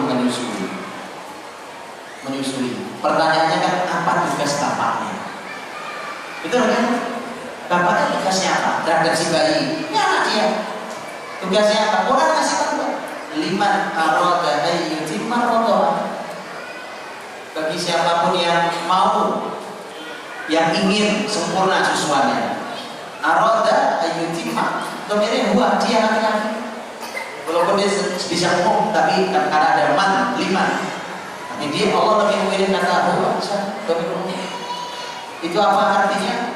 Keputusan untuk menentukan sang ibu menyusui dengan cara benar selama 2 tahun, keputusannya di tangan pemimpin, yaitu para ayah. Gitu. Umpamanya ini contoh, istrinya bilang, gimana ya, nggak bisa nyusui 2 tahun sempurna. Gimana? Karena aku kerja segala macam. Siapa yang punya hak memutuskan? Suaminya, bukan ibu, suaminya. Kau duduk di rumah, susui anak itu kan. Tapi aku kerja, berhenti dari kerjaan. Oh, suaminya yang memutuskan. Nanti aku telepon bosmu. Aku minta cuti 2 tahun. Oh, nggak mau, tak pecat bosmu. Belum ada. Arti suami yang punya keputusan lah. Jadi suami gak jelas ya, suami gak jelas, suami terserah kamu lah, kamu. Ya, antum kawamnya. Ar-rijal qawwamun 'ala nisa. Ini belajar kalian ya, Pak. Karena kalau suami istri tidak di posisinya, berantakan semua pekerjaan mendidik anak nanti. Loh ini gampang. Bagaimana kalau kita tukeran sebuah perusahaan, ya tukeran seminggu aja. Direktur jadi OB jadi direktur. Ayo kita sepakati 2 minggu aja. Gimana? Berantakan. Kenapa masing-masing harus bertempat di tempatnya, di tugas masing-masing. Begitu juga para ayah di posisinya, para ibu di posisinya. Maka nanti mendidik anak hasilnya akan istimewa sebagaimana panduan Quran dan hadis Nabi. Liman arada istiqamah. Setelah itu akan bicara lagi, tugas bapak lagi. Wa 'alal mauludi lahu rizquna wa kiswatuhunna. Ini dijelaskan lagi. Domirnya mana yang bapak, mana yang ibu. Wa 'alal mauludi lahu, laki-laki, bagi dia yang diberi anugerah anak. Maksudnya bapaknya. Ini juga pelajaran di tafsir. Mengapa sih Quran langsung aja bilang buat para ayah? Kan lebih enak. Muter-muter kalimatnya. Wa 'alal mauludi lahu, ya? Muter-muter kalimatnya. Dan bagi dia yang diberi anak, maksudnya bapak, sang bapak laki-laki. Itu hikmahnya kenapa kalau langsung nyebut bapak. Bukan sekarang bahasa kita. Wa 'alal mauludi lahu rizquhun wa kiswatuhun bil ma'ruf. Berhak atau wajib memberikan rezeki kepada siapa? Kepada sang ibu. Ada dia kan? Nah, kalau tadi saya bilang, ketika mau tadi memberikan keputusan, tanggung jawab ada di tangan suaminya. Suaminya akan menjawab urusan nyari rezeki aku ya. Rizquhun wa kiswatuhun bil ma'ruf. Wa 'alal mauludi lahu rizquhun wa kiswatuhun bil ma'ruf. Tugas laki-laki suruh serius nyari rezeki, karena istrinya lagi serius menyusui. Nah ya, begitu bagi tugasnya. Begitu, bukan ayolah kita kan ini kan rumah tangga, kita kan bersama-sama atas nama cinta. Salah, ada tugas masing-masing. Cinta kita cinta ya, tapi urusan tugas masing-masing. Bapaknya nyari rezeki, ibunya menyusui, pas. Gitu ya, begitu caranya. Wa 'alal mauludi lahu rizquhun wa kiswatuhun. Bahkan tugasnya ngasih pakaian. Jadi tugasnya kasih pakaian bil ma'ruf, dengan cara yang ma'ruf, dengan cara yang baik. Itu menyusui 2 tahun sempurna. Baik. Jadi masa itu jangan sampai terlewat. Masa itu jangan sampai terlewat. Kemudian setelah masuk 2 tahun itu kan masuk di tangga berikutnya. Dan ini sekali lagi di harta-harta yang dalam Islam dikasih gitu. Tentu saya tidak bisa detail membahasnya karena bahasanya panjang sekali. Saya hanya cuplik-cuplik di pembahasannya ya. Masuk di fase berikutnya adalah setelah 2 tahun. Masuk setelah 2 tahun, dari setelah selesai menyusui 2 tahun itu Islam baru bicara lagi nanti sudah umur 7. Umur 7. Berarti kita punya PR 3, 4, 5, 6. Umur 7 baru Islam nanti Nabi baru menyampaikan. Ya. Dan bukan dari kosong, bukan ya? Ini bukan kosong. Bukan kosong. Tetapi ini harta yang diberikan. Tetap di angka 7. Ya, dan seharusnya begini Pak, ini negara juga. Seharusnya kalau mau berhasil memperhatikan tangga ini tentang generasi masa depan bangsa ini. Perbaikan bangsa ini harusnya begitu, harus juga memperhatikan itu. Baik, jadi 3, 4, 5, 6 yang oleh para ulama pendidikan Islam ini adalah masa untuk menyiapkan mereka menghadapi masa kanak-kanak akhir, di masa kanak-kanak awal, menghadapi masa kanak-kanak akhir, dan juga untuk menyiapkan dia menghadapi fase tamyiz dalam Islam namanya, ketika kita lewati di 3, 4, 5, 6 dan ternyata adalah usia anak-anak pandai meniru, usia anak-anak kalau meniru itu maka karena anak pandai meniru, maka pendidikan terbaiknya adalah dengan menggunakan keteladanan. Makanya para ahli pendidikan Islam selalu menyampaikan bahwa pendidikan itu yang pertama dan utama adalah keteladanan. Ya? Makanya jadi orang tua, jadi guru itu mesti harus bisa diteladani. Jadi tidak pantas jadi orang tua, tidak boleh diangkat jadi guru kalau tidak bisa diteladani. Pinter gak cukup, diteladani. Kenapa? Ada usia sangat rawan, karena ini usia meniru. Ya anak kita usia 3, 4, 5, 6 ya, terutama usia 5, 6 itu anak-anak pinter niru apa saja. Dia akan sangat ahli kalau diajari baca Quran dengan lagunya plus lengkap satu paket dia hafal, berikut lagu. Ya, kalau diajari joget ahli joget juga. Sangat, karena memang niru apa yang dilihat. Nah itu yang bahaya ketika sang anak meniru dan kadang-kadang orang tua tidak sadar bahwa dia ditiru oleh anaknya. Kalau sekolah, nah ini Pak, kalau sekolah, istilah masalah kita ini kan jenjang pendidikan sebelum SD ada TK. Anggaplah SD 7 tahun mulainya, maka 6 dan 5 di TK. Ya, TK 0 besar, 0 kecil, bahasa kita. Di bawah TK sekarang ada PAUD, maksud ya. Wah ini agak bahaya.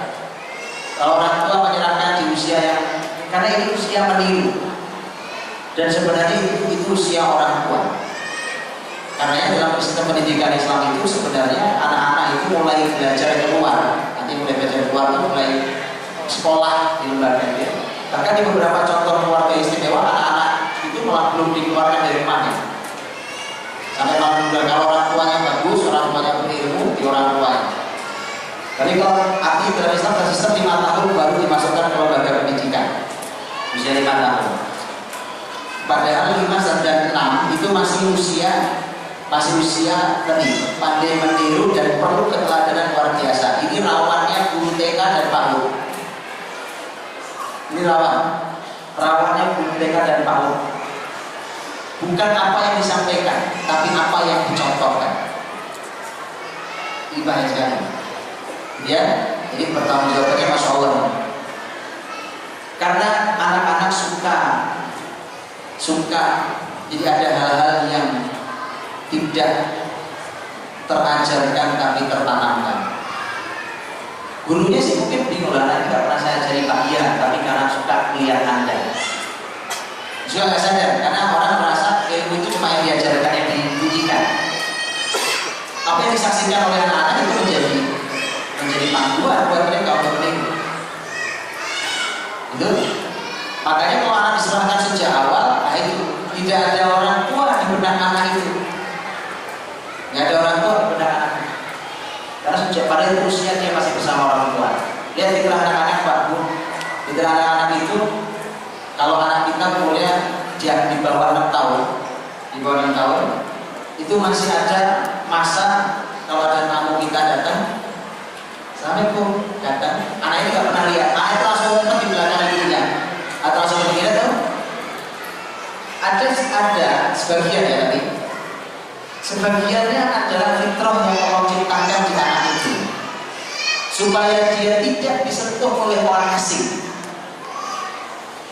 Ya, supaya dia disentuh oleh orang asing, tapi dia disentuh oleh orang yang benar telah dia kenal. Dan itu adalah bapak ibu seharusnya. Dan kalau bapak ibu tidak hadir di usia penting itu masalah. Kenapa? Begitu Anda tidak hadir di usia di bawah 6 tahun itu, kita nyebutnya balita ya, di bawah 5 tahun itu, maka Anda tidak akan berulang suasana ini di usia setelah itu.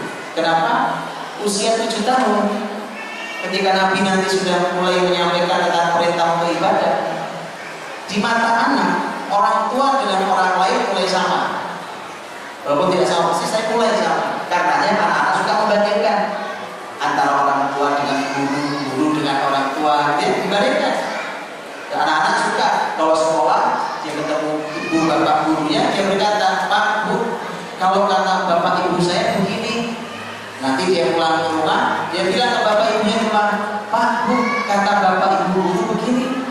Ya, mulai sejajar, mulai dibanding-bandingkan oleh anak. Artinya Anda sudah tidak punya lagi usia yang istimewa sebelumnya. Karena usia sebelumnya Anda yang paling istimewa sebagai bapak ibunya, gak ada orang lain.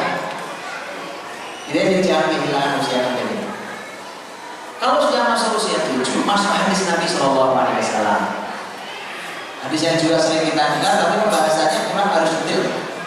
Saya membahas hadis ini kalau nggak salah 3 pertemuan.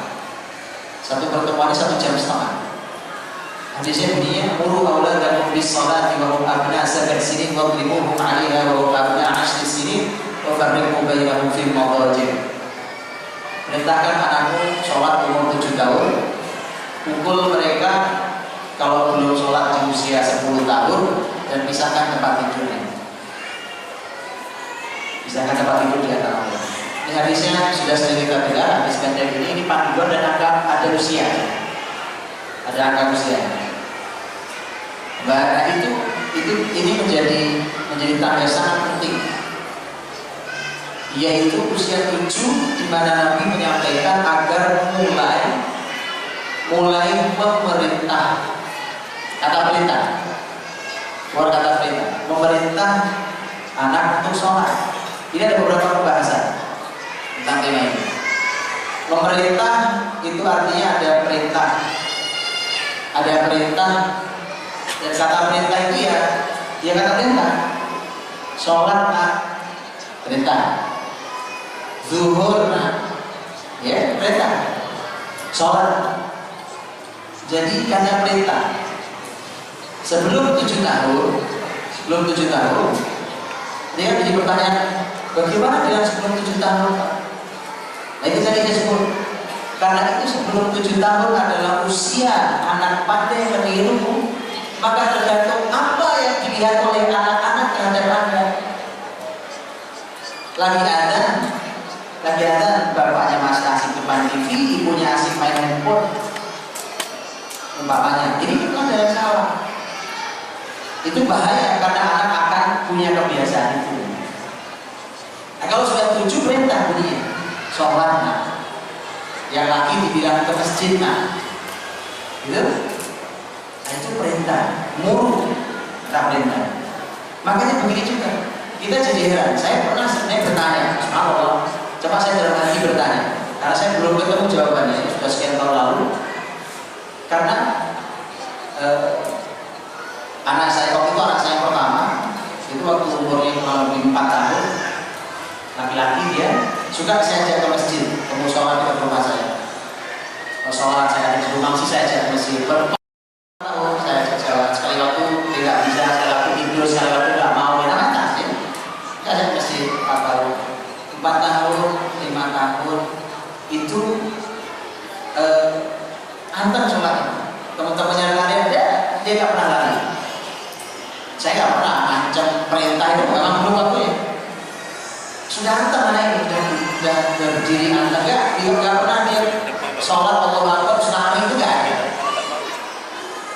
Jadi saya muncul pertanyaan, Karena selama saya jaga 4 tahun, 5 tahun, masuk 6 tahun, lama 3 tahun, saya bisa bertanya, kenapa ya Nabi baru mengatakan umur 7? Oh, anak ini udah bisa ya, 4-5 tahun sudah bisa gitu, sholat mantap, gak main itu bisa ya. Subhanallah, saya merasa jawaban dari Allah. Kurang lebih anak ini memasuki usia 6 masuk ke 7, sholatnya mulai error Pak. Saya ini jawabannya, saya nemu jawabannya itu. Saya bahagia ini jawabannya. Dia mulai kenal main, mulai kenal main. Dia walaupun tidak separah yang lain, tapi dia mulai ini main dalam sholat. Maksud saya bilang subhanallah, benar kata Nabi SAW. Usia sebelum 7 itu hanya pengkondisian. 7 itulah muncul perintah. Karena nanti anak itu mulai antar lagi sholatnya setelah 7. Bismillah. Jadi ini jawabannya. Makanya juga gini, Bapak Ibu dalam Allah, tidak perlu juga cepet-cepetan. Jadi paham ya? Serba pengen cepat, semakin cepat makin baik. Jangan juga cepet-cepetan. Kalau ada yang dianugerahi Allah kecepatan, asal betul bisa menjaga dan istiqomah, itu luar biasa, itu anugerah nikmat. Tapi kalau usah cepet-cepetan, karena Allah bisa kasih batas. Cukup 7 tahun mulai diperintah, sebelumnya dikondisikan, kemudian 7 tahun diperintah. Kemudian sholat, datang sholat, laksanakan dengan benar. Berarti kan ada pembahasan tentang namanya sholat kan tidak sah kecuali dengan wudhu. Berarti kan sudah diajari wudhu.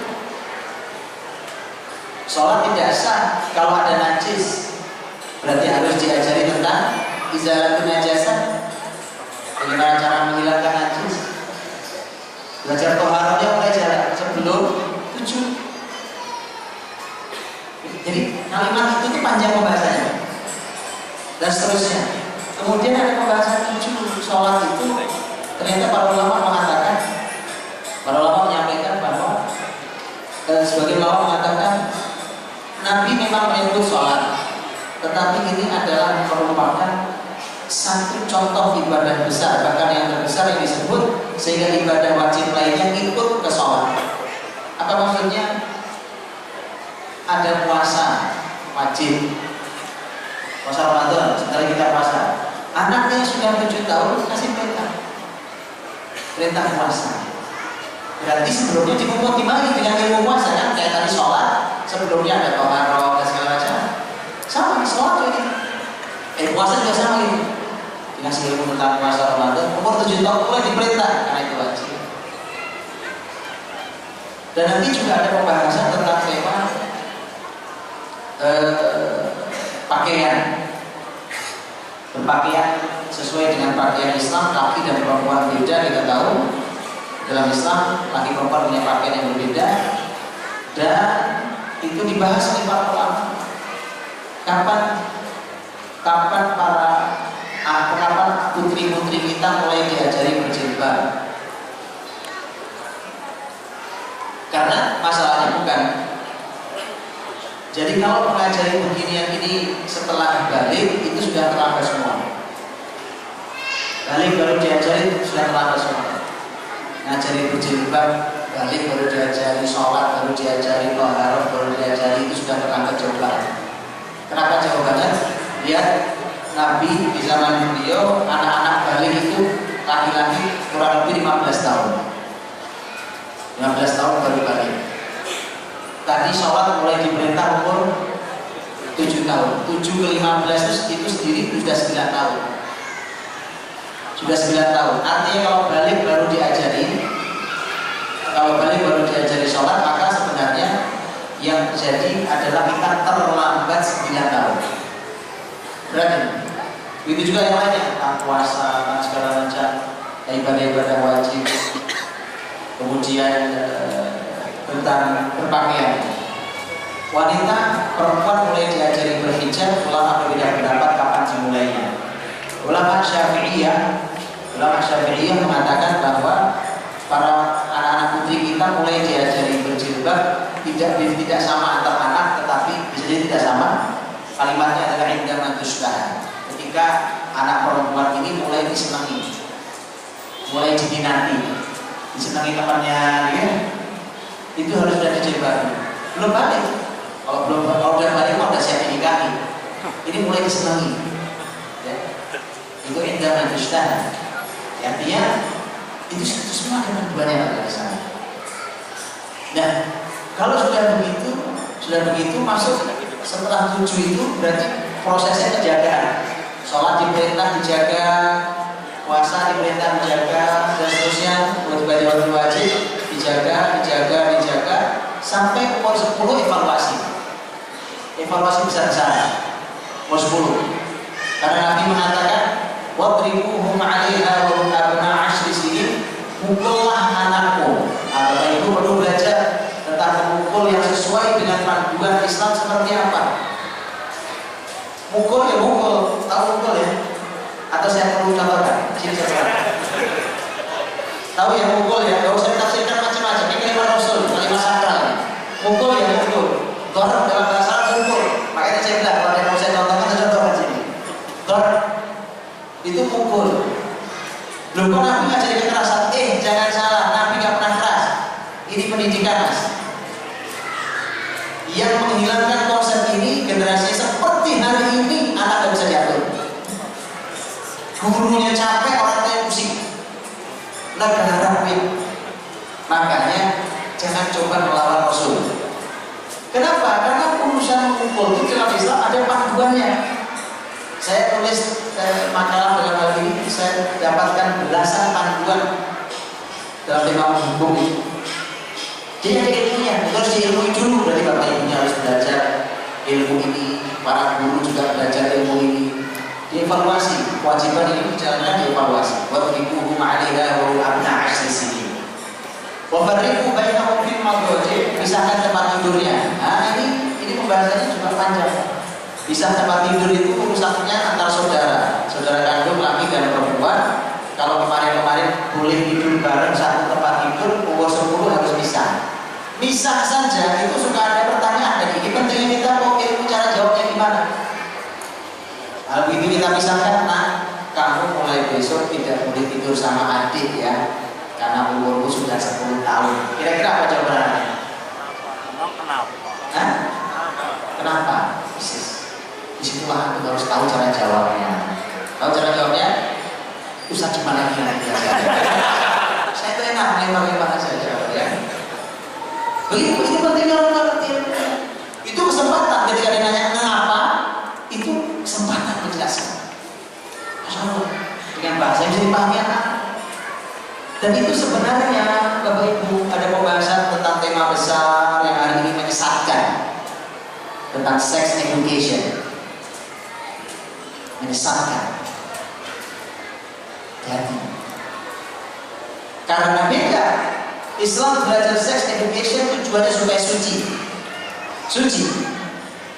Dan Bapak Ibu lihat, kalau belajar dari orang Barat, apa itu yang diinginkan? Hidup bebas, telanjang semaunya, maaf, dan seterusnya. Jelas benar itu. Hati-hati belajar ilmu yang satu ini menyesatkan. Yang bicara bukan saya. Para pakar pendidikan Islam menyampaikan yang hati-hati.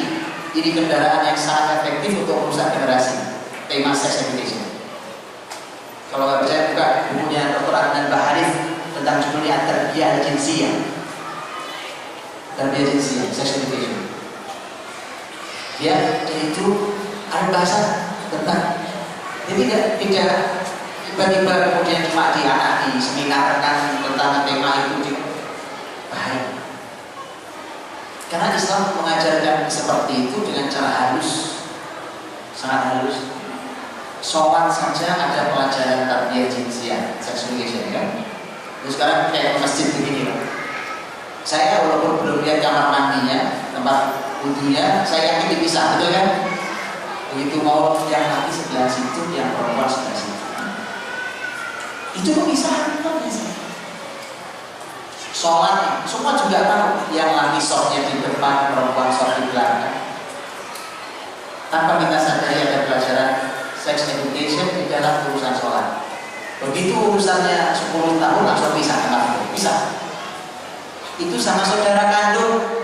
Bagaimana dengan orang lain yang bukan mahram? Lebih tegas lagi. Makanya anak 10 tahun itu harusnya di sekolah-sekolah SD sudah nggak boleh salaman dengan lawan jenis. Kan itu aturan Islam memang.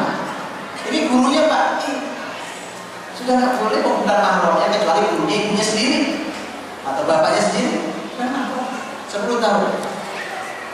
Ini harus dijaga. Terakhir, kami udah baca Allah. Kemudian nanti setelah masa 10 itu terus naik ke atas dan tidak disebutkan umurnya tapi disebutkan sifatnya.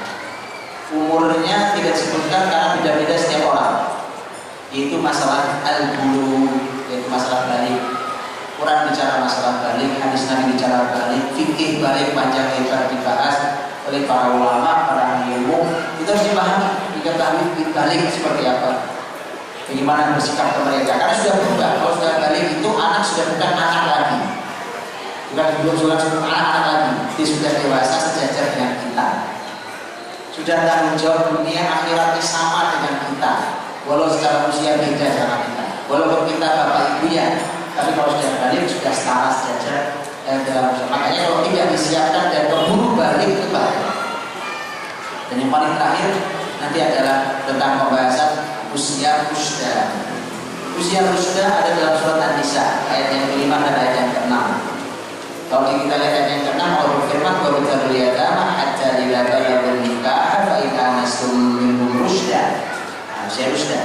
Fadfa'u ilaihim amwalahum dan seterusnya. Usia rusda ada pembahasan sendiri. Bapak Ibu silakan pelajari itu karena setelah balik tidak lama setelah balik seharusnya anak itu sudah punya sifat rusda. Rusda itu bagaimana dia bisa menyimpan harta dengan baik, membelanjakan harta dengan baik, dan mengembangkan harta dengan baik. Jadi semua ada pembahasannya, ada panduannya, ada caranya diajarkan ulama dan seterusnya. Seharusnya kalau sudah balik sudah beres Pak. Sampai di situ kalau berhasil semuanya saya, masya Allah, sisanya itu kendaraan sudah jadi. Bukan kendaraan sudah jadi. Antum mau taruh beban apapun jalan dia yang kecepatan paling tinggi aman. Karena nanti tinggal di ujung Allah kasih terminal terakhir. Nah, sebenarnya nanti ada satu lagi tapi ini yang disebut dalam Quran. Allah tadi sampaikan dalam surah Al-Kahf ayat yang ke-15 tadi. Ketika Allah berfirman wasallallahu alaihi wa sallam di sana anak-anak berkurha wa ba'dukum berkurha wa ta'amu wa bisawi ila syahr hatta idza balagha ashuddahu wa balagha 40 sana. 40 tahun, umur 40 tahun. Ini pembahasan sendiri Al-Kahf 15. Dan sesuai itu masya Allah itu menjadi masing-masing harus dipenuhi. Saya cuma memberikan harga-harganya saja, silakan dibahas lebih lanjut dalam kajian-kajian rutin supaya kita tahu bahwa Islam ternyata sangat detail pembahasan tentang pendidikan generasi. Wallahu ta'ala bishawab. Assalamualaikum warahmatullahi wabarakatuh. Ada beberapa pertanyaan yang masuk. Kemudian untuk bapak-bapak bisa mengajukan pertanyaan secara langsung. Kami beri kesempatan untuk 3 pertanyaan. 1, 2, 3. Oke, sebentar 3 dulu. Di belakang ya. 3 dulu ya, silakan. Silakan maju dulu. Yang belakangnya dulu. Belakangnya ya, yang belakangnya dulu.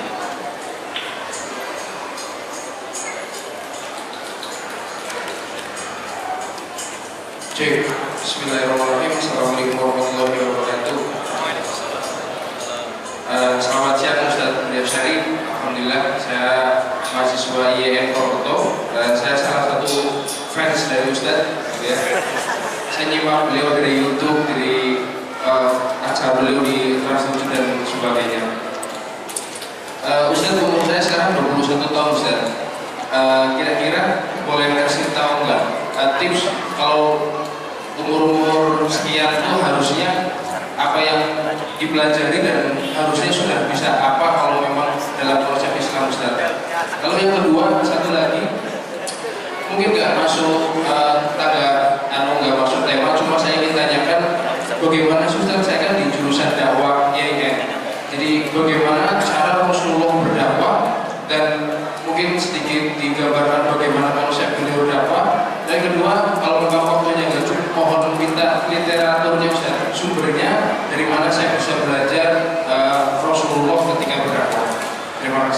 Assalamualaikum warahmatullahi wabarakatuh.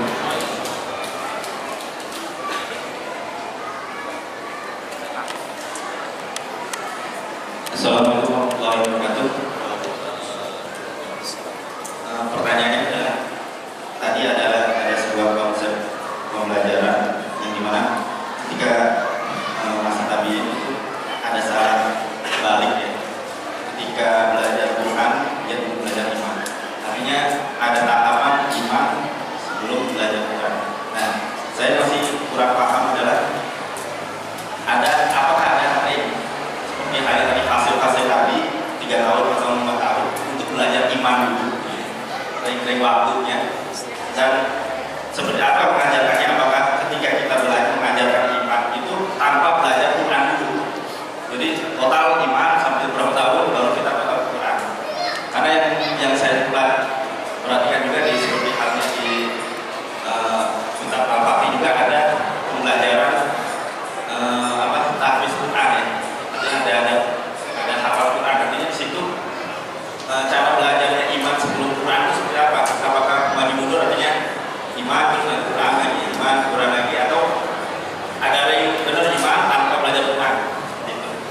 Terima kasih. Assalamualaikum warahmatullahi wabarakatuh.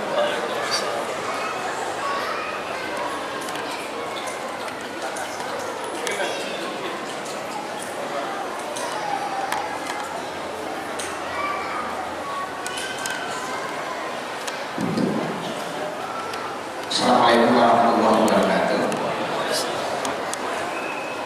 Mohon maaf barangkali pertanyaan saya mungkin melenceng dari tema kali ini, tapi saya agak masih cerewet-cerewet. Saya ingin menghubungkan antara doa Nabi pada pernikahan diri beliau dengan Ali bin Abi Thalib dengan ini kaitannya dengan sejarah sesuai dengan pakarnya di sini, bahwa kita tahu kita mengalami tragedi Karbala di mana cucu Rasul teraniaya dengan luar biasa, sangat menyakitkan. Padahal kita tahu bahwa tidak ada doa Nabi yang tidak terkabulkan kecuali hanya satu. Artinya doa Nabi pada pernikahan putri beliau insya Allah terkabulkan. Bagi kita awal-awal kita melihat atau melihat dengan terbunuhnya atau teraniayanya cucu-cucu beliau pada perang Karbala, ini sepertinya kita menilai bahwa doa Nabi tidak terkabulkan. Kemana doa Nabi kita bisa merasakannya pada saat ini? Nah, ini keawaman seperti ini mohon dari pakar sejarah atau yang mengetahui tentang seperti itu, mohon penjelasannya. Nah, sebagai sedikit intermezzo, ini mohon maaf, saya sudah biasa melihat sosok Budi Sileni, maaf, di acara Hasanah tanpa kopiah, barangkali untuk sekedar ya biar lebih akrab lagi, mohon sejenak saja kopiahnya dibuka. Iya, ini benar. Intermezzo saja. Terima kasih. Assalamualaikum warahmatullahi wabarakatuh. Sebelumnya doa ini doa yang mana nih Pak yang maksud? Doa yang mana ini maksud?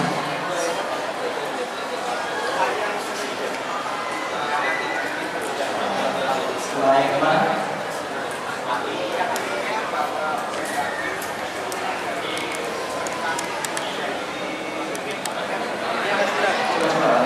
Doa mana ini? Doa yang intinya bahwa dari pernikahan putri beliau dengan Ali bin Abi Thalib itu menghasilkan keturunan yang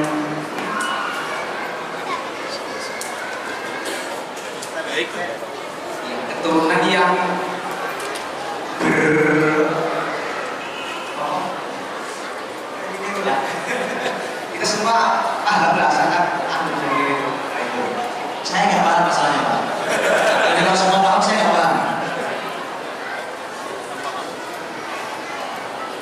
Ada ya doa Nabi untuk ini.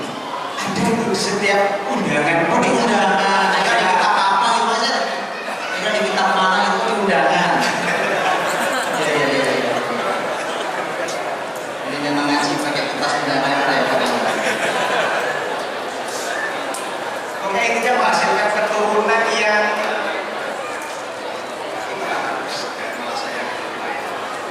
turunannya apa ya? Bagus ya, berkualitas, berkualitas. Iya.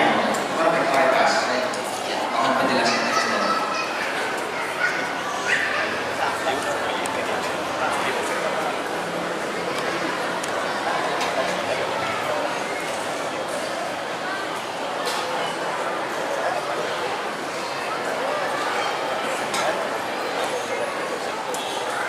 Baik, untuk itu terima kasih Allah SWT. Pertama pertanyaan tentang anak muda kita 21 tahun. 21 tahun ini sudah apa yang dilakukan, karya apa, dan apa yang harus dipelajari dan seterusnya. 21 tahun itu kalau atau 21 ya, 21 tahun itu harusnya itu sudah dibayar jadi kualitas tahun yang lalu. Itulah karena Khalifah Harun al-Rasyid, Khalifah pemimpin terbesar di muka bumi di zaman itu, Al-Rasyid itu dibaiat umurnya 20 tahun. Ya, harusnya itu sudah jadi panglima 3 tahun yang lalu. Karena Usama bin Zaid jadi panglima umur 18 tahun. Ya, dan harusnya setengah tahun lagi antum menikah. Sudah nikah? Sudah punya calon? Saya cuma cari enggak? Setengah tahun lagi tapi ya. Kenapa? Karena Ali bin Abi Thalib radhiyallahu anhu menikah dengan Fatimah umurnya sekitar 21,5. Kalau belajar sejarah enak panduan. Jadi kan orang-orang mulia semua ini. Gak mungkin sembarangan ini panduannya. Orang-orang mulia, apalagi Ali radhiyallahu anhu menikahnya dengan putri Nabi langsung, masya Allah itu gak sembarangan. Itu orang luar biasa dari keluarga luar biasa. Baik. Jadi kalau bertanya tentang Muslim, memang gitu. 21 berarti kurang lebih 2 tahun lagi harus sudah jadi menteri. Lebih. Karena umur 20 bahkan jadi gubernur lah, gubernur di Jawa Tengah. 2 tahun lagi itu jadi gubernur Jawa Tengah. Karena Umar bin Abdul Aziz itu jadi amir Madinah umur 23 tahun. Ya, kemudian setahun lagi antum akan menaklukkan benteng legendaris. Atau 3 tahun lagi menaklukkan benteng legendaris, setahun lagi antum juga jadi sultan. Karena Muhammad Al-Fatih umur 22 tahun jadi sultan, 24 menaklukkan benteng Konstantinopel. Intinya, kalau pertanyaannya apa yang harus dipelajari, pasti pusing kan? Bukan cuma untuk semua yang pusing. Apa yang harus dipelajari tinggal tadi? Kok bisa ya mereka-mereka itu di usia seperti itu mencapai kualitas seperti kita? Itu apa modalnya? Kan tidak sembarang kok. Gak mungkin tiba-tiba orang jadi sultan tanpa kualitas. Gak mungkin jadi amir Madinah. Dan Madinah itu pusatnya ilmu saat itu. Gak mungkin kecuali orang berkualitas jadi pemimpin gubernurnya saat umurnya baru 23 tahun orang biasa. Nah maka dari itu saya hanya meminta anak muda seperti aku sudah lulus kuliah belum? Masih skripsi. Semester 6 ya. Semester 6. Sebenarnya kesempatan mahal untuk menata ulang ilmu kita. Tolong ditata ulang ilmunya. Saya kasih panduan satu ayat saja untuk jabarkan satu ayat ini. Ya, atau kalau mau 2 ayat. Kalau ayat yang pertama di surat Al-Jumu'ah, ayat yang kedua, walladzi ba'atsa fil ummiyyiina rasulan minhum yatlu 'alaihim ayatihi wa yuzakkihim wa yu'allimuhumul kitaba wal hikmah wa in kanu min qablu lafi dhalalin mubin. Ini panduan pertama. Cuma ayat yang kedua, ayat ini menyampaikan bahwa ini masalah urutan ilmu. Ini mohon nanti dipelajari kembali. Karena panduannya pertama adalah ternyata tugas Nabi membacakan Al-Quran untuk masyarakatnya. Tahu baca Quran? Itu bisa baca Quran kan? Alhamdulillah. Tapi membaca Quran yang dimaksud zaman Nabi ya, supaya kita tahu apa sih maksudnya membaca. Makanya nanti ada literatur, ada kalimat yang sudah bergeser. Kalau membaca, ini ada Quran, saya baca namanya, baca. Pertanyaan saya, di zaman Nabi ada mushaf ini, ada mushaf tertulis. Nah kalau seorang membaca apa artinya? Hafal. Kamu mungkin baca kalau hafal. Saya pahami arti membaca zaman Nabi SAW. tugas antum hafal Quran. Dan berikutnya tazkiyatun nafs, yuzakihim, tazkiyatun nafs. Yatlu alaihim ayatihi wa yuzakkihim. Yu'allimuhum tazkiyatan, kesucian jiwa. Anak-anak muda ini Masya Allah, jiwa-jiwa yang suci di anak muda akan menghasilkan energi besar untuk beramal soleh. Sucikan jiwa. Yang segala macam kebaikan, sucikan jiwa. Tazkiyatun nafs. Setelah itu ilmu Alkitab itu ilmu Al-Quran. Isinya Quran, belajar Quran, tafsir dengan segala modelnya, tafsir dengan bermacam coraknya, tafsir. Ya pelajari. Baru al-hikmah dan al-ilmu al-hikmah. Ilmu al-hikmah para ulama mengatakan as-sunnah. Pelajari hadis Nabi dengan semua penjelasan. Kitab-kitab hadis Nabi pelajari semua penjelasan. Nanti begitu dipelajari itu akan dapat berbagai ilmu. Fikih apa segala itu sudah ada. Kemudian itu satu. Yang ayat yang kedua adalah ayat dalam surat Al-Baqarah ayat 151. Al-Baqarah 151. Kama arsalna fiikum rasulan minkum yatlu 'alaikum ayatina wa yuzakkikum wa yu'allimukum kitaba wal hikmah wa yu'allimukum ma lam takunu ta'lamun. Sama persis kalimat 4 tugas itu, tapi ditambahi satu kata. Di kata yang terakhir, wa yu'allimukum ma lam takunu ta'lamun. Dan Allah mengajarkan kepada kalian ilmu yang kalian belum tahu. Jadi setelah Quran, tazkiyatun nufus, ilmu Al-Quran, ilmu hadis, baru masuk yang kelima tadi. Yang kelima adalah ilmu apa saja yang kalian belum tahu. Kalian itu urutannya. Jadi tangga juga nih. Dijadi bolak-balik di tangga. Kalau di bolak-balik ya saya akan maksimal. Jadi ya, mudah-mudahan Allah jaga antum dan semua generasi muda kita Allah perbaiki. Jawab Rasul, bahasan tentang Rasul bersama panjang bahasanya. Harusnya antum ahlinya karena antum di fakultas dakwah.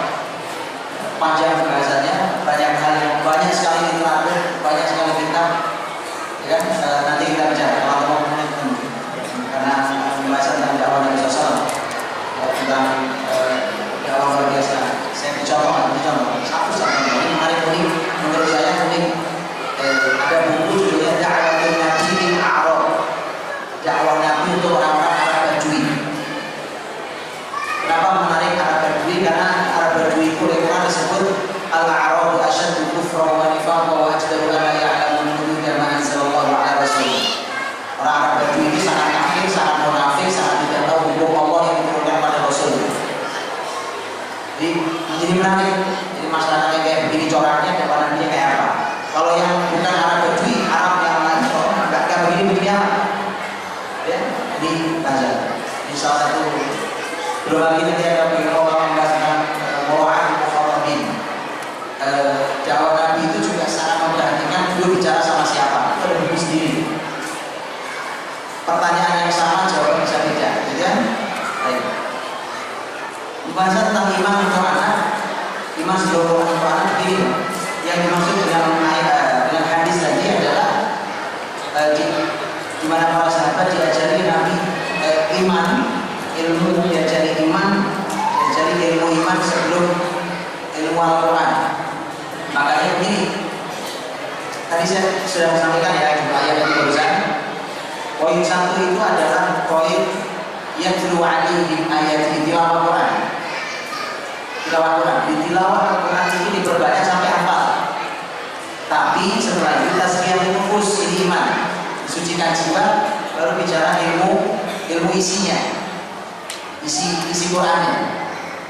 Jadi anak itu, Bapak Ibu, kalau antum melewatkan poin 2, kesucian jiwa, dari situ lompat. Baca Quran bisa, hafal Quran dia, lompat tiba-tiba ilmu tafsir bahaya. Karenanya bisa kita jumpai penghafal Quran akhlaknya nggak beres. Betul, ada penghafal Quran tahu ilmu tafsir tapi sesat, ada? Iya, makanya. Jadi karena ada yang lewat satu. Padahal ini sebelum ilmu Alkitab.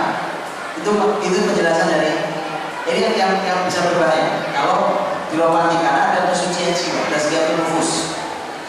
Kesucian jiwa itulah dalam bagaimana cara mensucikan jiwa itu bisa disampaikan Al-Ghazali termasuk yang luar biasa dalam menyampaikan tentang ajaran iman. Itu luar biasa ajarannya, dan salah satunya menanam iman itu adalah dengan mendekatkan anak-anak kita dengan ciptaan Allah di sekelilingnya, itu hadirkan Allah ciptaannya. Makanya di sekeliling kita ini kan ada ayam, ada kambing, ada kucing, ada pohon, ada bunga, ada alam, ada matahari, bulan, ada bintang, dan seterusnya. Orang bicara bukan hal itu, bicara hal itu. Dia mengenali rohnya melalui ciptaannya. Itu salah satunya. Ya, bisa dipahami kan? Baik. Kenapa? Karena itu perlu. Ibarat tempat saya ini tempat ini, iman itu untuk menyiapkan gelasnya. Dicuci dulu sampai tazkiyah itu suci. Berarti ada banyak, kalau ada lumut, ada apa, sekarang dicuci, ada debu, cuci, terus dibersihkan. Setelah itu baru dituangi air paling jernih. Ini ilmu Alkitab, ini ilmu Al-Hikmah, ini ilmu apa saja yang baik. Itu dituangi, tapi wadahnya sudah siap.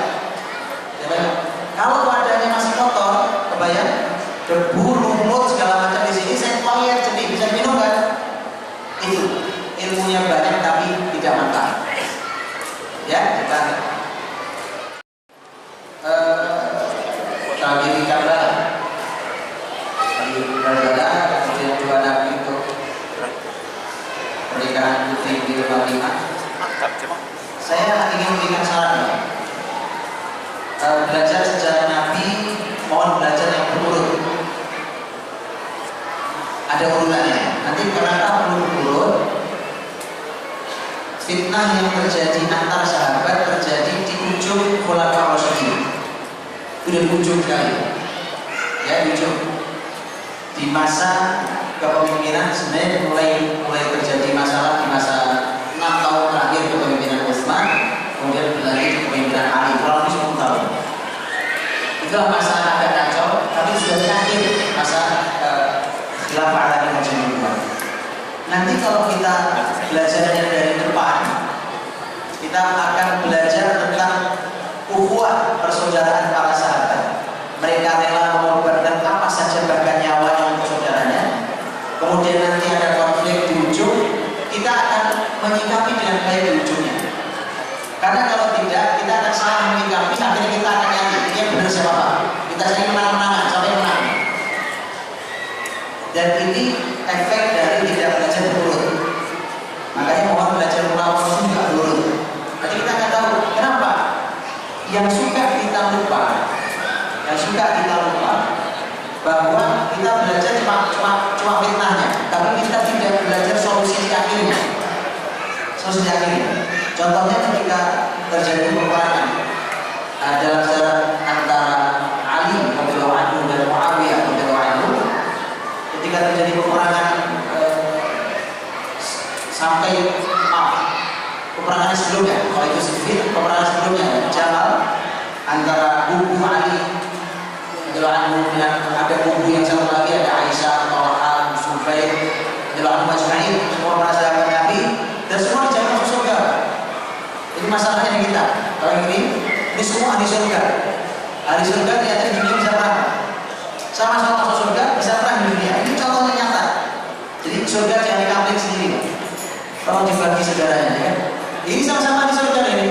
Ali jelas ahli surga, Thalha jelas, Zubair jelas, Aisyah jelas. Tapi perang. Oke.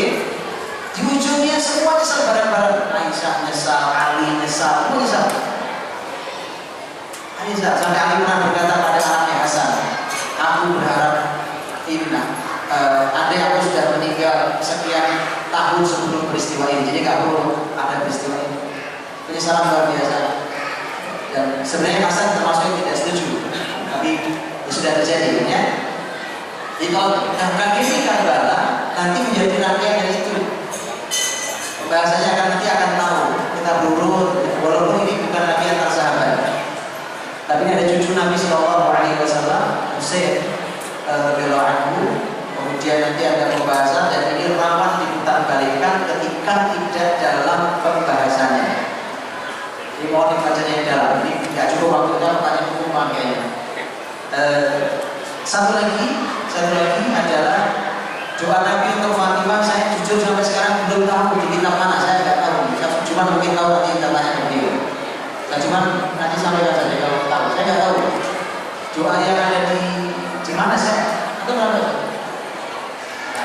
apa cuma 2 tahun kan? Yang sudah di belakang undangan itu kan Pak ya? Nah itu saya nggak tahu Pak literaturnya di mana.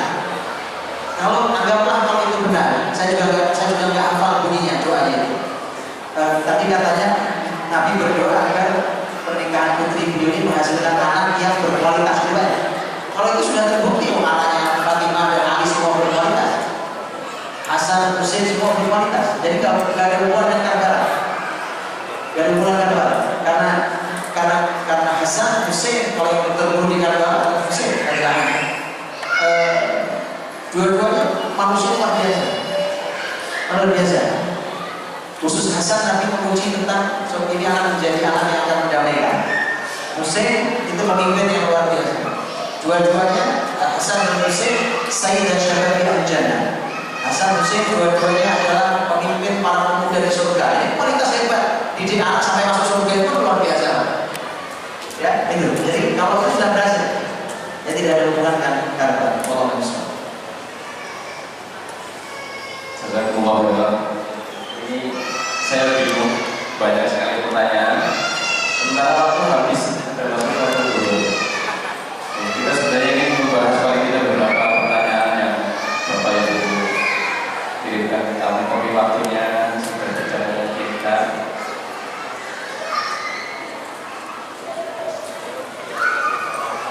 Ya, jadi kita akhiri